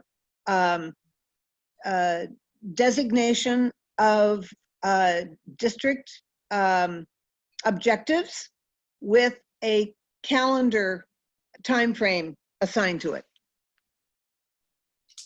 So it's important that each director be present and that the public have their input, but it is led by someone not associated with the district. Right. Who leads us through filling out what our priorities are. Right. And so my question was more about process, because I echo your strong desire that the full board be engaged in the pieces of this, that it's not an ad hoc committee that comes back one time. Right. My understanding of the approach with an ad hoc committee here is that's not what would happen. It's not an ad hoc committee puts it all together, makes all the decisions, and then comes to the board. It's that the ad hoc committee helps streamline the process so that meetings or things that need to happen along the way don't require the full board in attendance, but the board is still involved and engaged, all of the board along the way. That's my understanding of it. That's my understanding as well, which is why I'm concerned, having gone through this process. I cannot stress how important it is that every board member who was elected to do that work, this is the work of the board.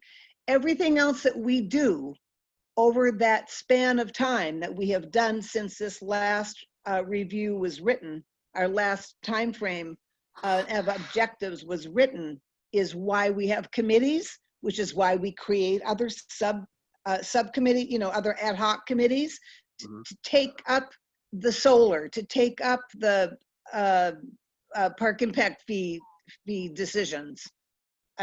I'm telling you, you turn this into ad hoc to choose the person. I don't have a problem with the general manager choosing the person that is our moderator. I have no problem with that. That's her job. We pay her to use her best judgment to find the best advocate for us. But subbing this out, huge mistake. That is not why we were elected. We were elected to all do this work and to sit in through these meetings and collectively voice what we believe is urgent. I actually, Holly, I think you made a good point. We certainly don't want to, I certainly agree we need a third-party facilitator, a professional to help us do that. I totally agree with that. I can kind of see a hybrid of the ad hoc committee doing the work that doesn't need to be elevated to the board, as in how do we, what's the best way to do the workshops? What's the best way to find the contractor? What's the best way to do a couple of these other things? But I think it would be fine if we actually had a special meeting with all the board members. I don't think the ad hoc committee precludes doing that. I think we could take your idea and add it to the ad hoc, and that part of that, during the ad hoc committee, it schedules a special meeting. So when we get to the point where we're getting to the meat of the plan, then we have a special board meeting and make that decision. I kind of like that idea. Which is exactly the opposite of the point of the meeting. This job is why we were elected, to lay out the foundation and the groundwork for what we plan to do over whatever, next 5 years. That's kind of typically, you do a 5-year plan. If I were on next year's board and I was excluded because I wasn't on the ad hoc committee, I would go to the public. I'm telling you, you cannot sub this out. Every board member has a responsibility as an elected official to participate in the planning of the future of the district, not to, vote on something that has been watered down or isolated down because of the opinions of 1 or 2 board members who have a vested interest or their own agendas. No, you need the full board there to decide. That's why you hire somebody and pay them the big bucks to lead the group. They know what they're talking about. They know the areas.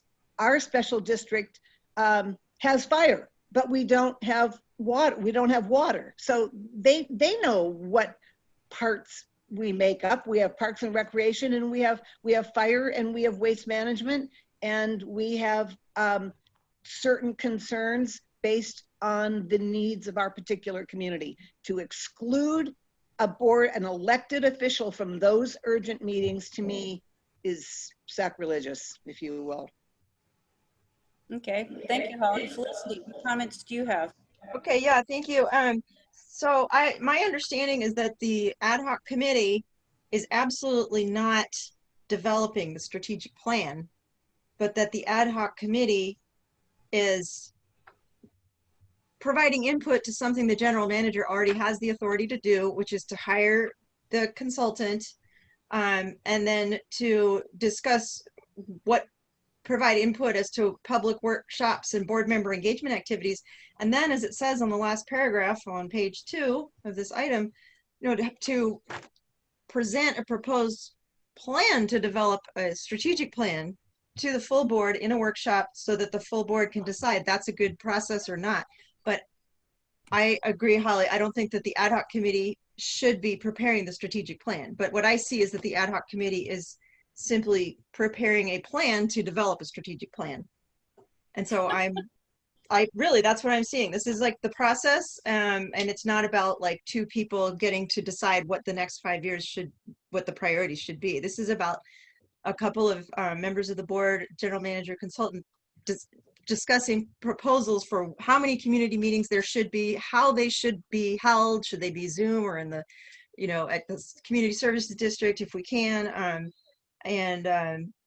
and then providing monthly updates to the full board on what's going on. And that's certainly when there would be a good chance for the full board to say, you guys are going in completely the wrong direction, or even to vote to dissolve the ad hoc committee and say, this now needs to be a full board activity because it looks like these 2 are hijacking it or something. But I think that this process is just a process to get the process. It's not a process to create the strategy itself by the ad hoc committee. That's not what it says at the top of the page. The ad hoc committee would be encouraging individual board member input into the strategic plan process. Mm-hmm. You are abandoning your objective as an elected official to not include every single board member on the process. You hire a facilitator who has all of this already mapped out. And the input from the board members are what your personal priorities are as a representative of the community. Not to come back and say, well, we've decided this, we had 3 choices and we're recommend. No, the board sits and hashes that out together with the community in the room to You guys are missing the point. An ad hoc committee, dereliction of duty. Well, it says in the report that the ad hoc committee and consultant will provide the board of directors in a workshop setting a presentation to obtain board member input. So that's a board meeting. It's a whole board meeting that's providing what you're saying. And then what? Well, I'm agreeing with you, Holly. And then what? The ad hoc committee continues to meet? I'm agreeing with you that it needs to be entire board member input. And the ad hoc committee is just facilitating how is that done. As Felicity, I think, stated, it's a plan to plan. That's why you hire somebody. You hire somebody who does this for a living, and they direct us as to the process, and we give the ideas. But we're the local experts, if you will. We know how our community works. So it's great to have a technician that you've hired, but we still need to provide some feedback on how and when. Yeah, so that's why the full board needs to be there. Well, I think that if each board member decides that they want to be part of this ad hoc committee, then obviously it would be a full board meeting. No. It's redundant. It's a waste of time. You're going to have another meeting to decide who's going to I've said what I have to say. Yeah, I disagree with the assertion it's a dereliction of duty, but maybe we understand this differently. What I see this as is a desire to streamline what can be a laborious process. If it's all on board and all on board meetings, that runs the risk of, Director Morrison, yes, it runs the risk of delaying and drawing this process out longer than it needs to be in a difficult time. I see the ad hoc committee as an assist to the board, not in place of the board. Now, if there's a step in the process that we need to change in this proposal, so for instance, looking there on page 2, they're serving as an advising body to the consultant regarding format and design, community engagement activities, public workshops and board member engagement activities, analysis of community input, development of drafts for board review. I could very easily say those first 3 items there don't need the full board. Format and design is directly from this consultant.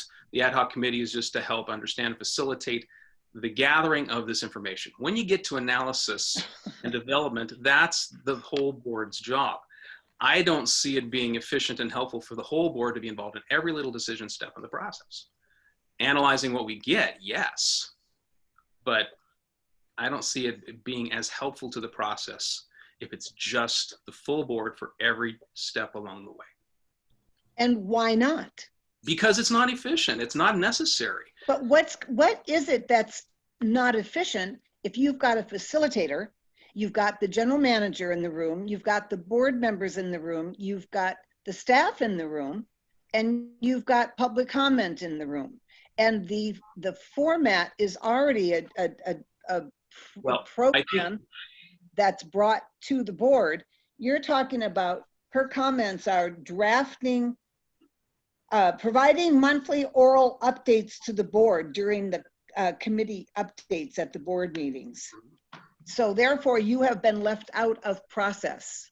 This plan, this strategic plan is the work of the board as a whole, not in subcommittee, we've decided to bring forward these 3 of the 6 ideas that we had. That's not how it works. Well, I see it differently than what you're describing. So. Well, that's what it says on the paper on page 2.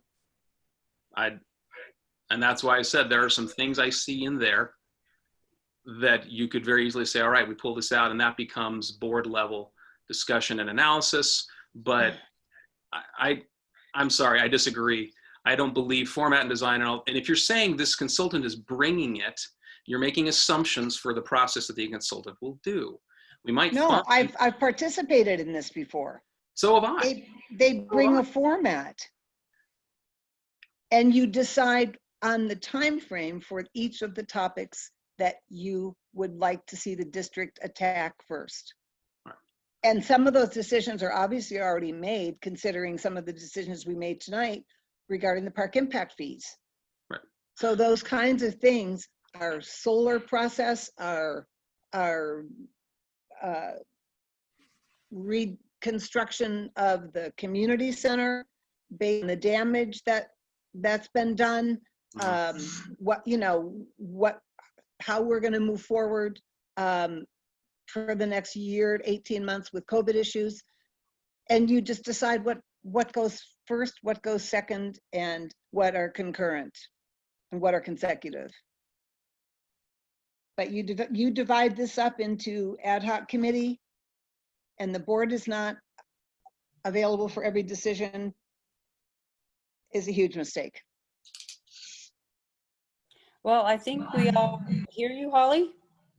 I'm wondering if anyone's ready to make a motion. We need to open up for public comment. Oh, thank you. Is there anyone else in the public? Anyone in the public who would like to make a comment? Please press the raise hand under the participants tab. Do we have any more? Barbara's the only person here. Okay. Thank you, Barbara.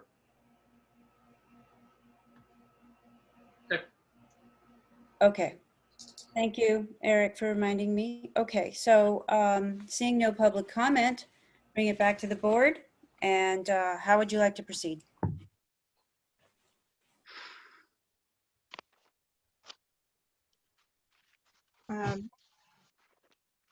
Yeah, I move to approve. If this is a voting item, we're voting on this, I guess. So, Yes. okay, I move to approve a strategic plan ad hoc committee, and saying that I am definitely interested in serving on it. Okay. I was going to thank you for bringing that up, Felicity. Anybody who'd like to be interested in serving on this ad hoc committee, just please email me. Okay, and do we have a second?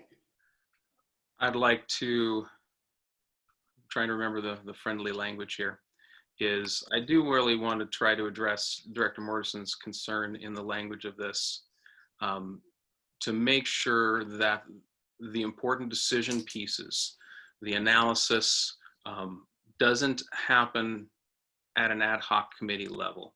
The gathering, the process, the scheduling, all of those things, perhaps. But I do agree that the analysis and development of all of that really should happen at a board level. Sifting through that information on an ad hoc committee level, I think, is less helpful to the board. The board needs to see all that together, but the gathering of it, I don't see isn't necessary for the board to be in on all those decisions. So if there's a way to revise the wording here for that to be included, I'd be grateful. Director Aston, that would be proposed as a friendly amendment to the motion. Thank you. That was the language I was looking for. Thank you, Mr. Jefferson. I'd like to propose a friendly amendment to the motion. And it might be, honestly, I'm wondering if we need to send this back rather than do it tonight. I know I don't want to, but I want to address that concern and make sure in the process that the board is involved at that level. I can take a stab at amending this. Well, wait a minute. We have a motion on the floor, right? See if there's a second. All right, with no second, then the motion dies. Felicity, would you like to make a different motion? Yeah, I'd be happy to. Okay, bear with me for a second.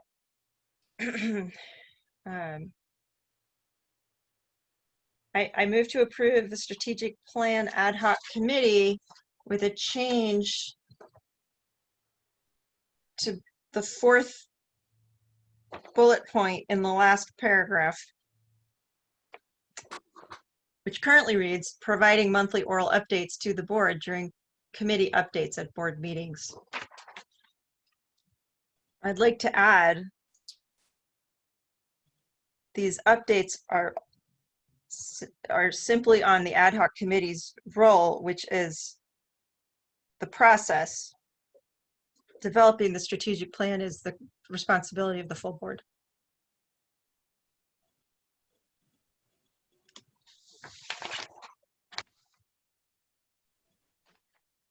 That's my motion. All right, is there a second?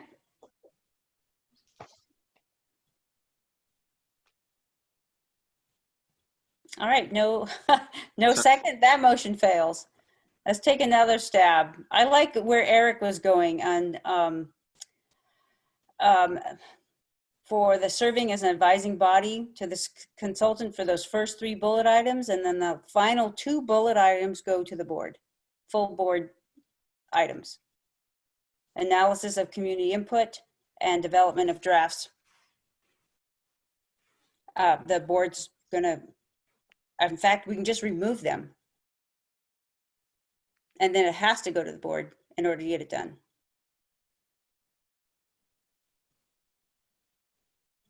So I don't mean to belabor this topic, but if the ad hoc committee does not review the drafts, then that sends it back to only the general manager and the consultant.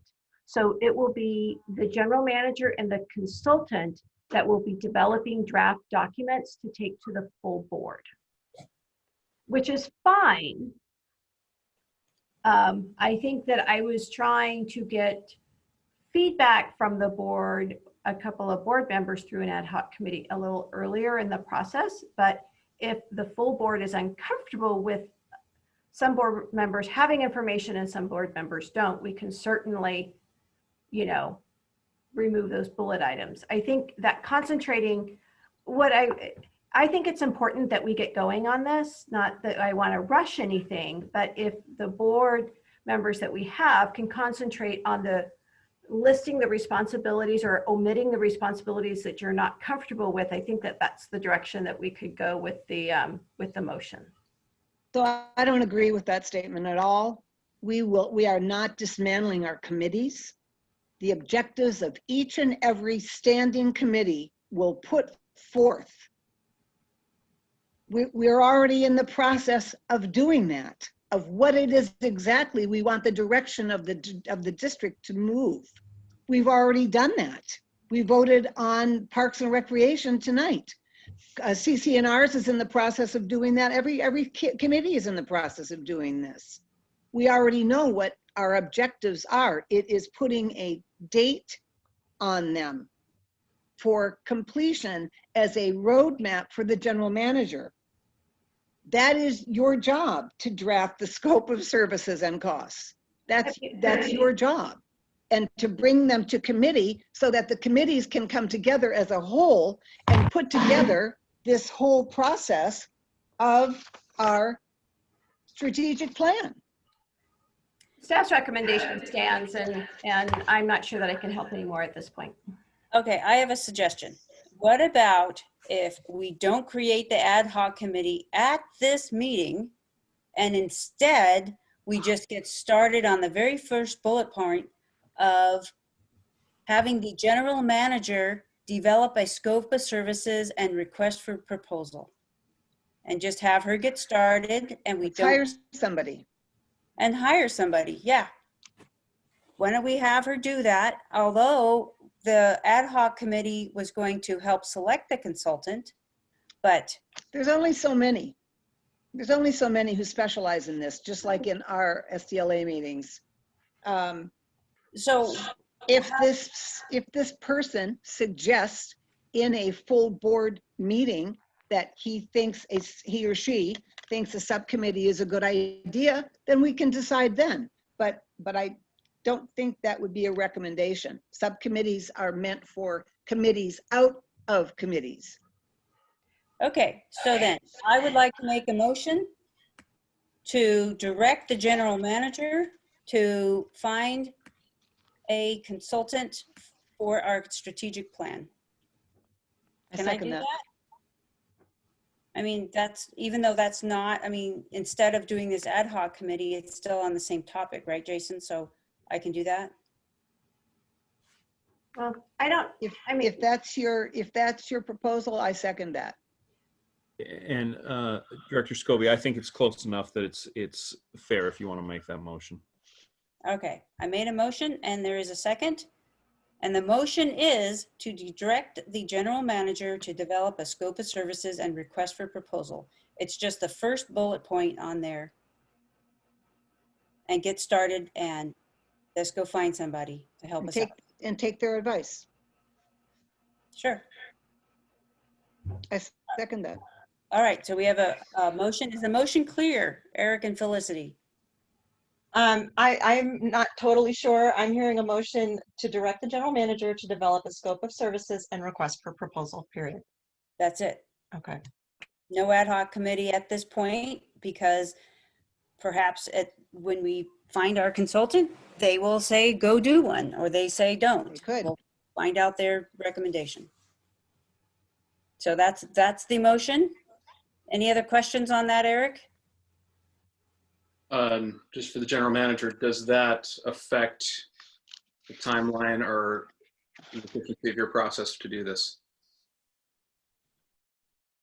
I can work on it quicker if I work on it by myself. So, you know, I work at the pleasure of the board. If you would like me to go ahead and start this process, I'm happy to do so. Okay, thank you. Okay, so no other further discussion. Let's go ahead and have a poll vote. Director Scobie? Aye. Director Easton? Abstain.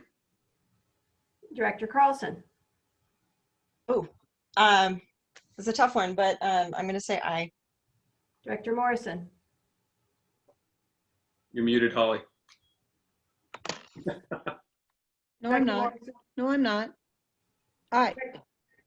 We didn't hear you. That was all. Yes. Okay, so our motion passed 3 to 1 abstain. 1, 2, 3, yeah. For directing the general manager to develop a scope of services and request for proposal for a strategic plan. Okay. All right, done. Moving on.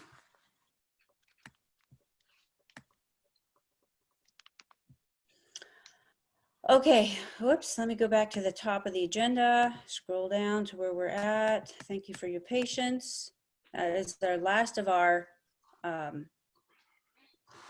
general items. Moving on to information items, general matters to and from staff. Let's go ahead and start with Holly. What do you have?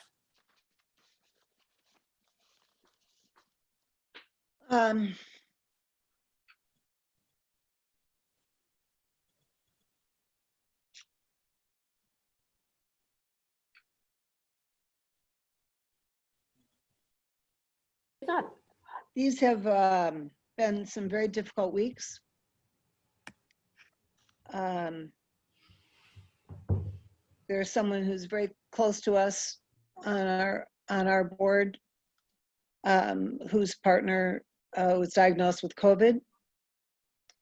I have a client whose brother-in-law committed suicide. My ex next door neighbor was just killed in a car crash. The thing that has helped in this horrible air, I'm struggling because of my compromised immune system from my pneumonia, is driving when I go out once every 10 days or so, seeing our fire signs in our community. It is incredibly encouraging seeing the colors and seeing the care that I know that I had a part of, that you all had a part of, that our fire department had a part of, to really drive home how urgent it is to protect ourselves, our properties, and to be there for our neighbors. And I just encourage you all to reach out to anyone you know that you don't know what's going on in their lives. Those who seem strong may not be so. I know my friends with children are having a very difficult time. Most of my friends with children, their children are having a very hard time. We have a teacher here in the group who I'm sure could concur. This is very, very difficult for all of us. But I'm telling you, seeing those fire signs is a very positive note in our community, and we should be very proud of ourselves. That's it. Thank you, Holly. Thank you, Holly. Sorry for all that awfulness in your life. Eric. Just echo what Holly's saying. The sense of our communities bearing all of this. I'm encouraged. There is word from the El Dorado County Office of Education, because of the numbers in our county, the steps that they're taking to be able to open up some different levels of childcare again and education in hybrid models with all the precautions. So I'm just hopeful for our community. We've weathered this amazingly. Just want to keep encouraging our community to stay strong, and we'll get there. So that's all I've got tonight. Just echo her. Thank you. Felicity. Okay. I appreciate the special district. I think that's what I was taking this morning. Leadership Academy training that I attended. I think Monique was there as well. It was a CSDA training on the importance of having a strategic plan. I appreciated that training. I am continuing to, I've been, as some of you know, redeployed as a contact tracer. So I call people who have been exposed to COVID. And what we're starting to see is reinfections. We're starting to see instances where someone who's had COVID may be getting it again, maybe 3 months later. And that much of the spread is, and this is elsewhere in California, but that much of the spread is household, within one's own household. And so it could be just that I want to get together with Monique and we get together for coffee and one of us has COVID and spreads it to the other, and then my household gets it. So it's just these innocent things that we think we get together with a person we know and trust, and that it is spreading to other people's households. So I'm just grateful I can't do much in terms of a lot of volunteering outside, of course, but I'm getting to donate blood, continue to donate blood. It turns out my blood is great for plasma donation. Everyone can use my type of blood. It's literally draining to do it. It's exhausting. Makes me feel like I've been on a huge hike for a couple of days afterwards, but I'm glad I can save lives that way. So that's something I'm getting to do. And that is it for me. Everybody hang in there. Okay, nice to see you all on Zoom. Thank you, Felicity. All right, well, I believe I'm next. Eric, you already went, right? Yes. I phased, I was listening. Okay, so I also saw Felicity on the, and Holly on the SDLA setting direction and community leadership. That also fed into why I was really interested in at least taking our first step forward with our strategic plan today. I also did a Zoom meeting for the El Dorado Solid Waste and AC, Solid Waste and EDSWAC. So I don't know if I can actually serve on there. I attended as just a citizen, as a member of the public, and because I find garbage interesting, I guess. So, and the other thing that I found interesting today on the education is the amount of discussion regarding climate change. So I'm going to be looking for a speaker who can come address our issues that we're facing here in our district with regarding climate change, like our fires, and our weed abatement program is exactly in line with that. So I don't know if I can find anybody or if you can find somebody, but it's just something I just wanted to throw out there as something I was thinking about. Cal Fire, ask Cal Fire. Yeah, that's another good idea. Okay, so staff, anything from staff? We're watching the county maybe going to a yellow color, which lessens up some of the guidelines for COVID. So we're just keeping an eye on what the county is doing. Like Barbara said, she checked in with Nancy Williams, and we are staying in touch with that as well. So we'll just see what's on the horizon. Okay, thank you. Any And other real- staff want to? Yeah, real quick, if I could. So Holly, here's Shasta for you. Cheer you up a little bit. Hi, little pup. Little cutie Shasta. You know, that's not really in my report is that the fishing initiative and the new signage has been well received around the lake. And we did reach out to the Chamber and Rotary. And so Chamber sponsored 3 of them, and so did Rotary. So we'll be receiving checks for those. And there's a spot on the signage where we're going to be able to put their emblem on there to kind of support that initiative. So, Thank you. Appreciate that. yeah. Shasta. How's the baby? Back with their mother. So my wife and stepdaughter started school a couple weeks ago. So, but they had a good transition, and they're in a new place now. So I think things are going well. So, yeah. Okay, moving on. LAFCO, Holly. LAFCO.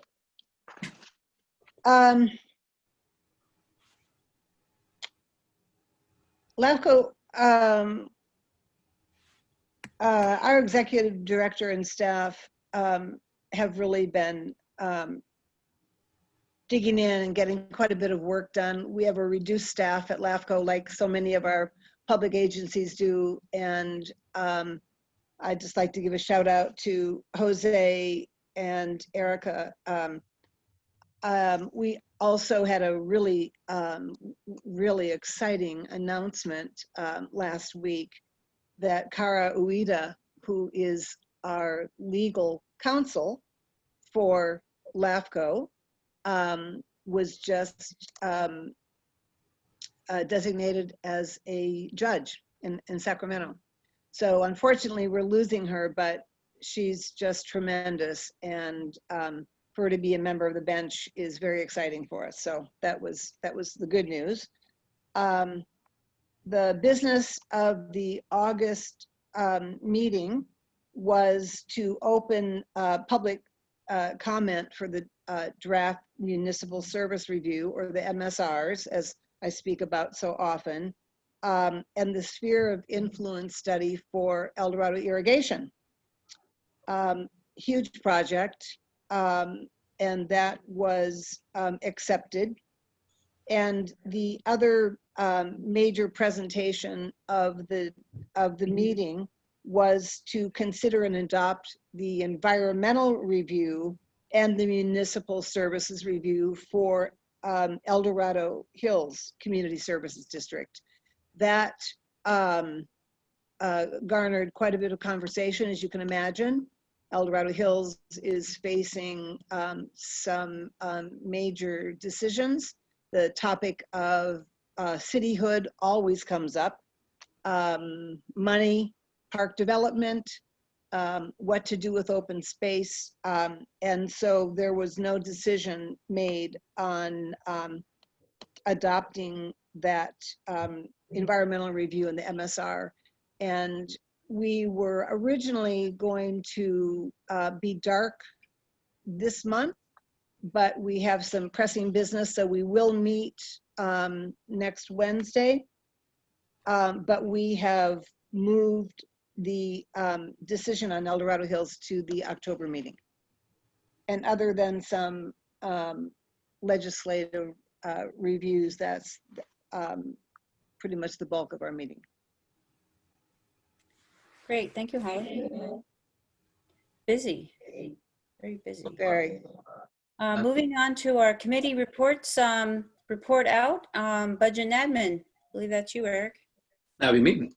Some of what we did last time you saw tonight in strategic plan, talking about that, and CARES funding agreement.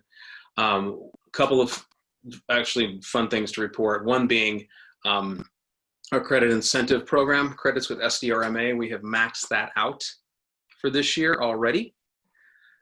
Thanks to all of you for your role and your participation in that. It just makes us happy. We're saving money and getting smarter at the same time. So thank you everybody for really making this a part of what we do now. I'm as excited for that as I am for the credit.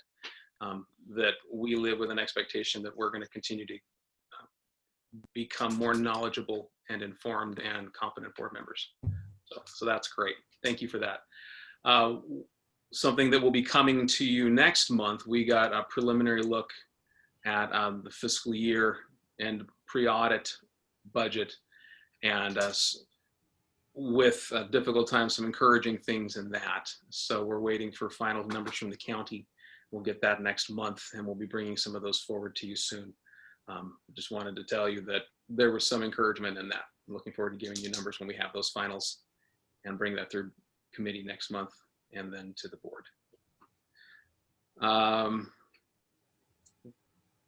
Was there anything else, Monique, that you can think of from committee? I think the COVID stuff, didn't we look at that in budget and admin? A couple of those consent items came through budget and admin,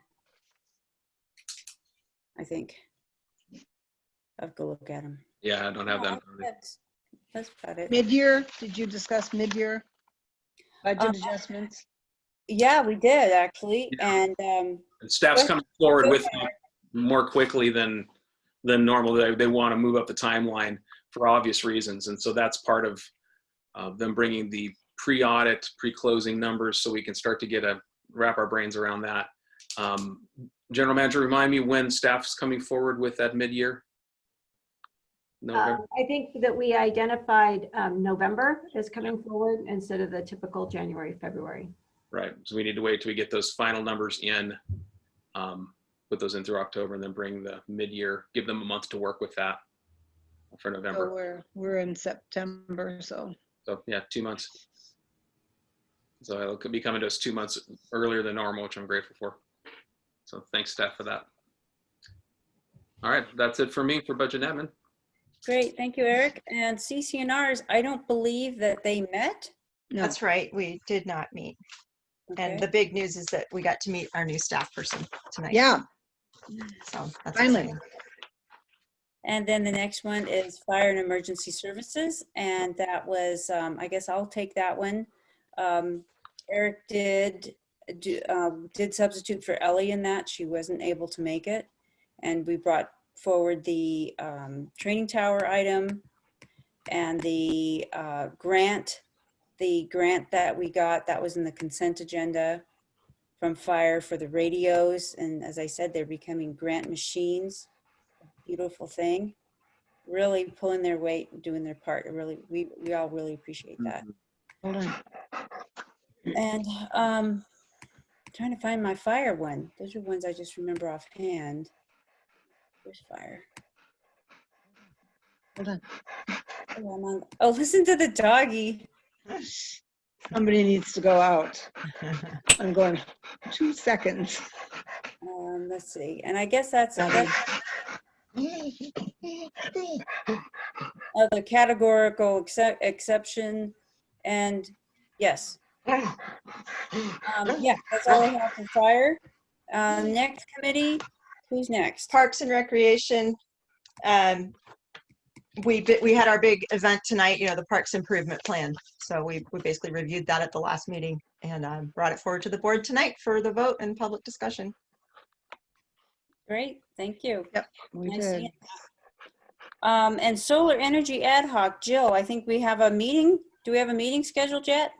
Yeah, I just made some notes that I'm going to call the committee members that I have not heard from electronically tomorrow.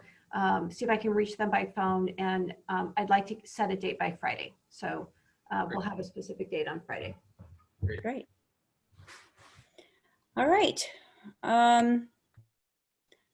So why don't we take a break? We're going to go ahead and we're going to adjourn this meeting. Do we have a motion to adjourn? Or do we not adjourn yet? because we have closed session now. I think, well, we adjourned to closed session. I think Motion to adjourn to closed session. But Okay, I think, Monique, I think you have to take public testimony on the closed session item. Is that right? oh, yes, Oh, thank yeah. Thank you. Is there anyone out there in the public who would like to speak on our closed session items? No, no public. I'm not officially public. No official public. Okay, so thank you for that. And so we can adjourn to closed session. Does everybody want to take like a 5-minute break, a 10-minute break? What do you want? Stretch. 5 minutes. All right, so it's my computer says 10:12, so we'll be back at 10. It's taking a long 5. 10:20. 10:20. 10:20. I don't Okay. want to say that out loud. This is way past my bedtime. Okay. See you all.